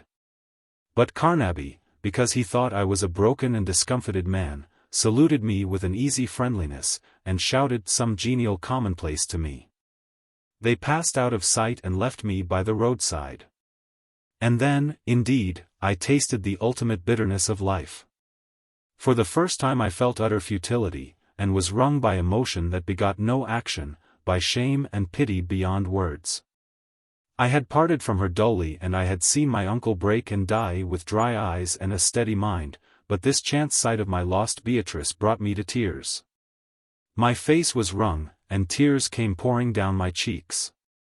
All the magic she had for me had changed to wild sorrow. Oh God! I cried, this is too much, and turned my face after her and made appealing gestures to the beech trees and cursed at fate. I wanted to do preposterous things, to pursue her, to save her, to turn life back so that she might begin again. I wonder what would have happened had I overtaken them in pursuit, breathless with running, uttering incoherent words, weeping, expostulatory. I came near to doing that. There was nothing in earth or heaven to respect my curses or weeping. In the midst of it a man who had been trimming the opposite hedge appeared and stared at me. Abruptly, ridiculously, I dissembled before him and went on and caught my train. But the pain I felt then I have felt 100 times, it is with me as I write. It haunts this book, I see, that is what haunts this book, from end to end. Chapter 3. Night and the Open Sea. Chapter 1. I have tried throughout all this story to tell things as they happened to me. In the beginning, the sheets are still here on the table, grimy and dog's-eared and old-looking. I said I wanted to tell myself and the world in which I found myself, and I have done my best. But whether I have succeeded I cannot imagine. All this writing is grey now and dead and trite and unmeaning to me, some of it I know by heart. I am the last person to judge it.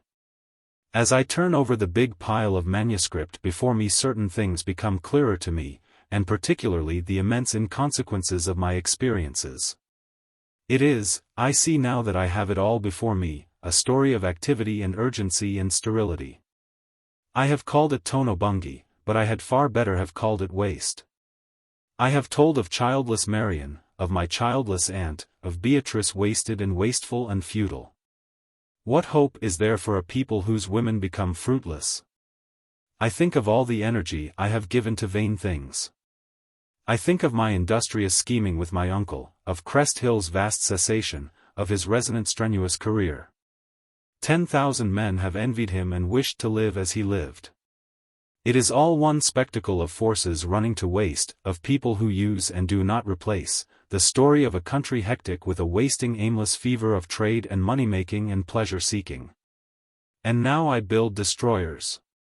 Other people may see this country in other terms, this is how I have seen it. In some early chapter in this heap I compared all our present color and abundance to October foliage before the frosts nip down the leaves. That I still feel was a good image. Perhaps I see wrongly. It may be I see decay all about me because I am, in a sense, decay. To others it may be a scene of achievement and construction radiant with hope. I, too, have a sort of hope, but it is a remote hope, a hope that finds no promise in this empire or in any of the great things of our time. How they will look in history I do not know, how time and chance will prove them I cannot guess, that is how they have mirrored themselves on one contemporary mind. Chapter 2. Concurrently with writing the last chapter of this book I have been much engaged by the affairs of a new destroyer we have completed. It has been an oddly complementary alternation of occupations. 3 weeks or so ago this novel had to be put aside in order that I might give all my time day and night to the fitting and finishing of the engines. Last Thursday X2, for so we call her, was done and I took her down the Thames and went out nearly to Texel for a trial of speed. It is curious how at times one's impressions will all fuse and run together into a sort of unity and become continuous with things that have hitherto been utterly alien and remote. That rush down the river became mysteriously connected with this book. As I passed down the Thames I seemed in a new and parallel manner to be passing all England in review. I saw it then as I had wanted my readers to see it. The thought came to me slowly as I picked my way through the Pool. It stood out clear as I went dreaming into the night out upon the wide North Sea. It wasn't so much thinking at the time as a sort of photographic thought that came and grew clear. X2 went ripping through the dirty oily water as scissors rip through canvas. And the front of my mind was all intent with getting her through under the bridges and in and out among the steamboats and barges and rowing boats and piers. I lived with my hands and eyes hard ahead. I thought nothing then of any appearances but obstacles, but for all that the back of my mind took the photographic memory of it complete and vivid. This, it came to me, is England. That is what I wanted to give in my book. This. We started in the late afternoon. We throbbed out of our yard above Hammersmith Bridge, fussed about for a moment, and headed downstream. We came at an easy rush down Craven Reach, past Fulham and Hullingham, past the long stretches of muddy meadow and muddy suburb to Battersea and Chelsea. Round the cape of tidy frontage that is Grosvenor Road and under Vauxhall Bridge, and Westminster opened before us. We cleared a string of coal barges and there on the left in the October sunshine stood the Parliament Houses, and the flag was flying and Parliament was sitting. I saw it at the time unseeingly. Afterwards it came into my mind as the center of the whole broad panoramic effect of that afternoon. The stiff square lace of Victorian Gothic with its Dutch clock of a tower came upon me suddenly and stared and whirled past in a slow half pirouette and became still, I know, behind me as if watching me recede. "Aren't you going to respect me, then?" it seemed to say. Not I. They're in that great pile of Victorian architecture, the landlords and the lawyers, the bishops. The railway men and the magnates of commerce go to and fro, in their incurable tradition of commercialized blade-sovery, of meretricious gentry and nobility sold for riches. I have been near enough to know. The Irish and the Labour men run about among their feet, making a fuss, affecting little. They've got no better plans that I can see. Respected indeed. There's a certain paraphernalia of dignity, but whom does it deceive? The king comes down in a gilt coach to open the show and wears long robes and a crown. And there's a display of stout and slender legs in white stockings and stout and slender legs in black stockings and artful old gentlemen in ermine. I was reminded of one congested afternoon I had spent with my aunt amidst a cluster of agitated women's hats in the Royal Gallery of the House of Lords, and how I saw the king going to open Parliament. And the Duke of Devonshire looking like a gorgeous peddler and terribly bored with the cap of maintenance on a tray before him hung by slings from his shoulder. A wonderful spectacle. It is quaint, no doubt, this England, it is even dignified in places, and full of mellow associations. That does not alter the quality of the realities these robes conceal. The realities are greedy trade, base profit, seeking, bold advertisement.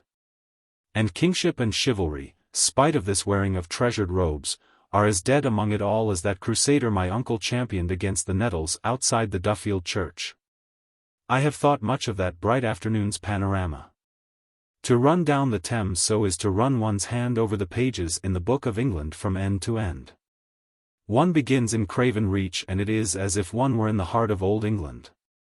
Behind us are Kew and Hampton Court with their memories of kings and cardinals. And one runs at first between Fulham's Episcopal garden parties and Hullingham's playground for the sporting instinct of our race. The whole effect is English. There is space, there are old trees and all the best qualities of the homeland in that upper reach.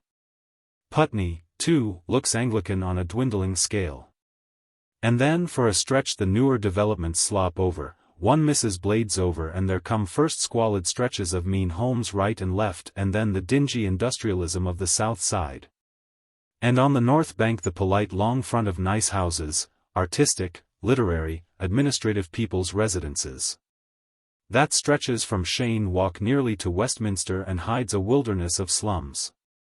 What a long slow crescendo that is, mile after mile, with the houses crowding closelier, the multiplying succession of church towers, the architectural moments, the successive bridges. Until you come out into the second movement of the piece with Lambeth's old palace under your quarter and the Houses of Parliament on your bow. Westminster Bridge is ahead of you then, and through it you flash, and in a moment the round-faced clock tower cranes up to peer at you again and New Scotland Yard squares at you. A fat beefeater of a policeman disguised miraculously as a Bastille. For a stretch you have the essential London. You have Charing Cross railway station, heart of the world, and the Embankment on the north side with its new hotels overshadowing its Georgian and Victorian architecture. And mud and great warehouses and factories, chimneys, shot towers, advertisements on the south. The northward skyline grows more intricate and pleasing, and more does one thank God for Wren. Somerset House is as picturesque as the Civil War, one is reminded again of the original England, one feels in the fretted sky the quality of Restoration lace. And then comes Astor's strong box and the lawyers' inns.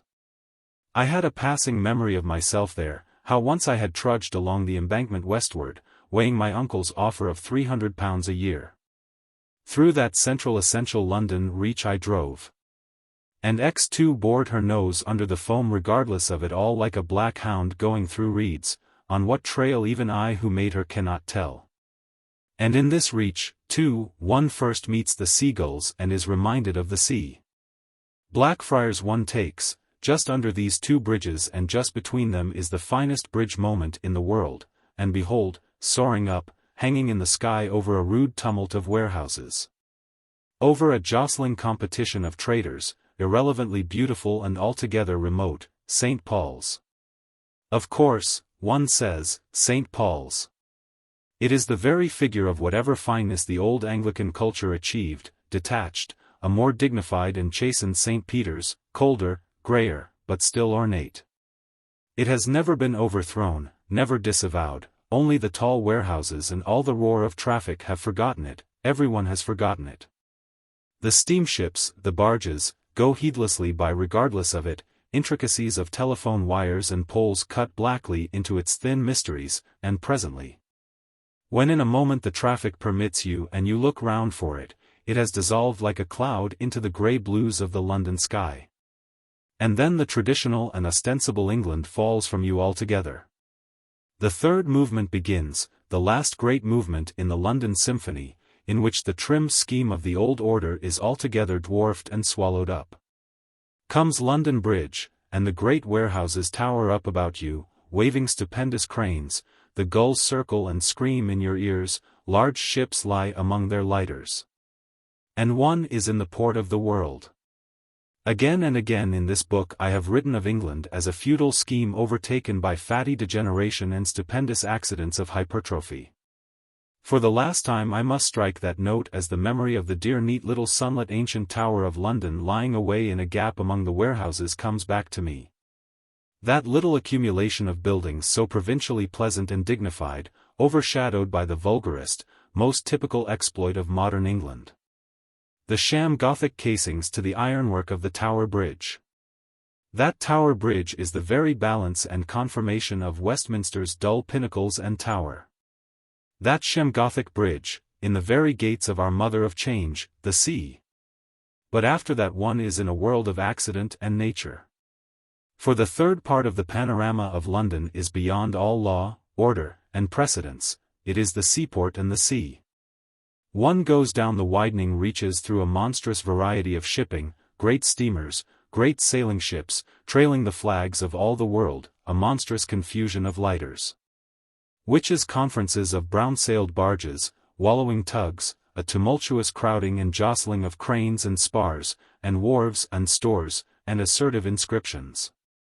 Huge vistas of dock open right and left of one, and here and there beyond and amidst it all are church towers, little patches of indescribably old-fashioned and worn-out houses. Riverside pubs and the like, vestiges of townships that were long since torn to fragments and submerged in these new growths. And amidst it all no plan appears, no intention, no comprehensive desire. That is the very key of it all. Each day one feels that the pressure of commerce and traffic grew insensibly monstrous, and first this man made a wharf and that erected a crane. And then this company set to work and then that, and so they jostled together to make this unassimilable enormity of traffic. Through it we dodged and drove eager for the high seas. I remember how I laughed aloud at the glimpse of the name of a London County Council steamboat that ran across me. Caxton it was called, and another was Heaps, and another was Shakespeare. They seemed so wildly out of place, splashing about in that confusion. One wanted to take them out and wipe them and put them back in some English gentleman's library. Everything was alive about them, flashing, splashing, and passing, ships moving, tugs panting, hawsers taut, barges going down with men toiling at the sweeps. The water all a-swirl with the wash of shipping, scaling into millions of little wavelets, curling and frothing under the whip of the unceasing wind. Past it all we drove. And at Greenwich to the south, you know, there stands a fine stone frontage where all the victories are recorded in a painted hall. And beside it is the ship where once upon a time those gentlemen of Westminster used to have an annual dinner, before the port of London got too much for them altogether. The old facade of the hospital was just warming to the sunset as we went by, and after that, right and left, the river opened, the sense of the sea increased and prevailed. Reach after reach from Northfleet to the Nowhere. And out you come at last with the sun behind you into the Eastern Sea. You speed up and tear the oily water louder and faster, Saru, Saru swish Saru. And the hills of Kent, over which I once fled from the Christian teachings of Nicodemus Frapp, fall away on the right hand and Essex on the left. They fall away and vanish into blue haze, and the tall slow ships behind the tugs, scarce moving ships and wallowing sturdy tugs, are all wrought of wet gold as one goes frothing by. They stand out, bound on strange missions of life and death, to the killing of men in unfamiliar lands. And now behind us is blue mystery and the phantom flash of unseen lights, and presently even these are gone, and I and my destroyer tear out to the unknown across a great grey space. We tear into the great spaces of the future and the turbines fall to talking in unfamiliar tongues. Out to the open we go, to windy freedom and trackless ways. Light after light goes down. England and the kingdom, Britain and the empire, the old prides and the old devotions, glide abeam, astern, sink down upon the horizon, pass, pass. The river passes, London passes, England passes. Chapter 3. This is the note I have tried to emphasize, the note that sounds clear in my mind when I think of anything beyond the purely personal aspects of my story. It is a note of crumbling and confusion, of change and seemingly aimless swelling, of a bubbling up and medley of futile loves and sorrows. But through the confusion sounds another note. Through the confusion something drives, something that is at once human achievement and the most inhuman of all existing things. Something comes out of it. How can I express the values of a thing at once so essential and so immaterial? It is something that calls upon such men as I with an irresistible appeal. I have figured it in my last section by the symbol of my destroyer, stark and swift, irrelevant to most human interests. Sometimes I call this reality science, sometimes I call it truth. But it is something we draw by pain and effort of the heart of life, that we disentangle and make clear. Other men serve it, I know, in art, in literature, in social invention, and see it in 1,000 different figures, under 100 names. I see it always as austerity, as beauty. This thing we make clear is the heart of life. It is the one enduring thing. Men and nations, epochs and civilization pass each making its contribution. I do not know what it is, this something, except that it is supreme.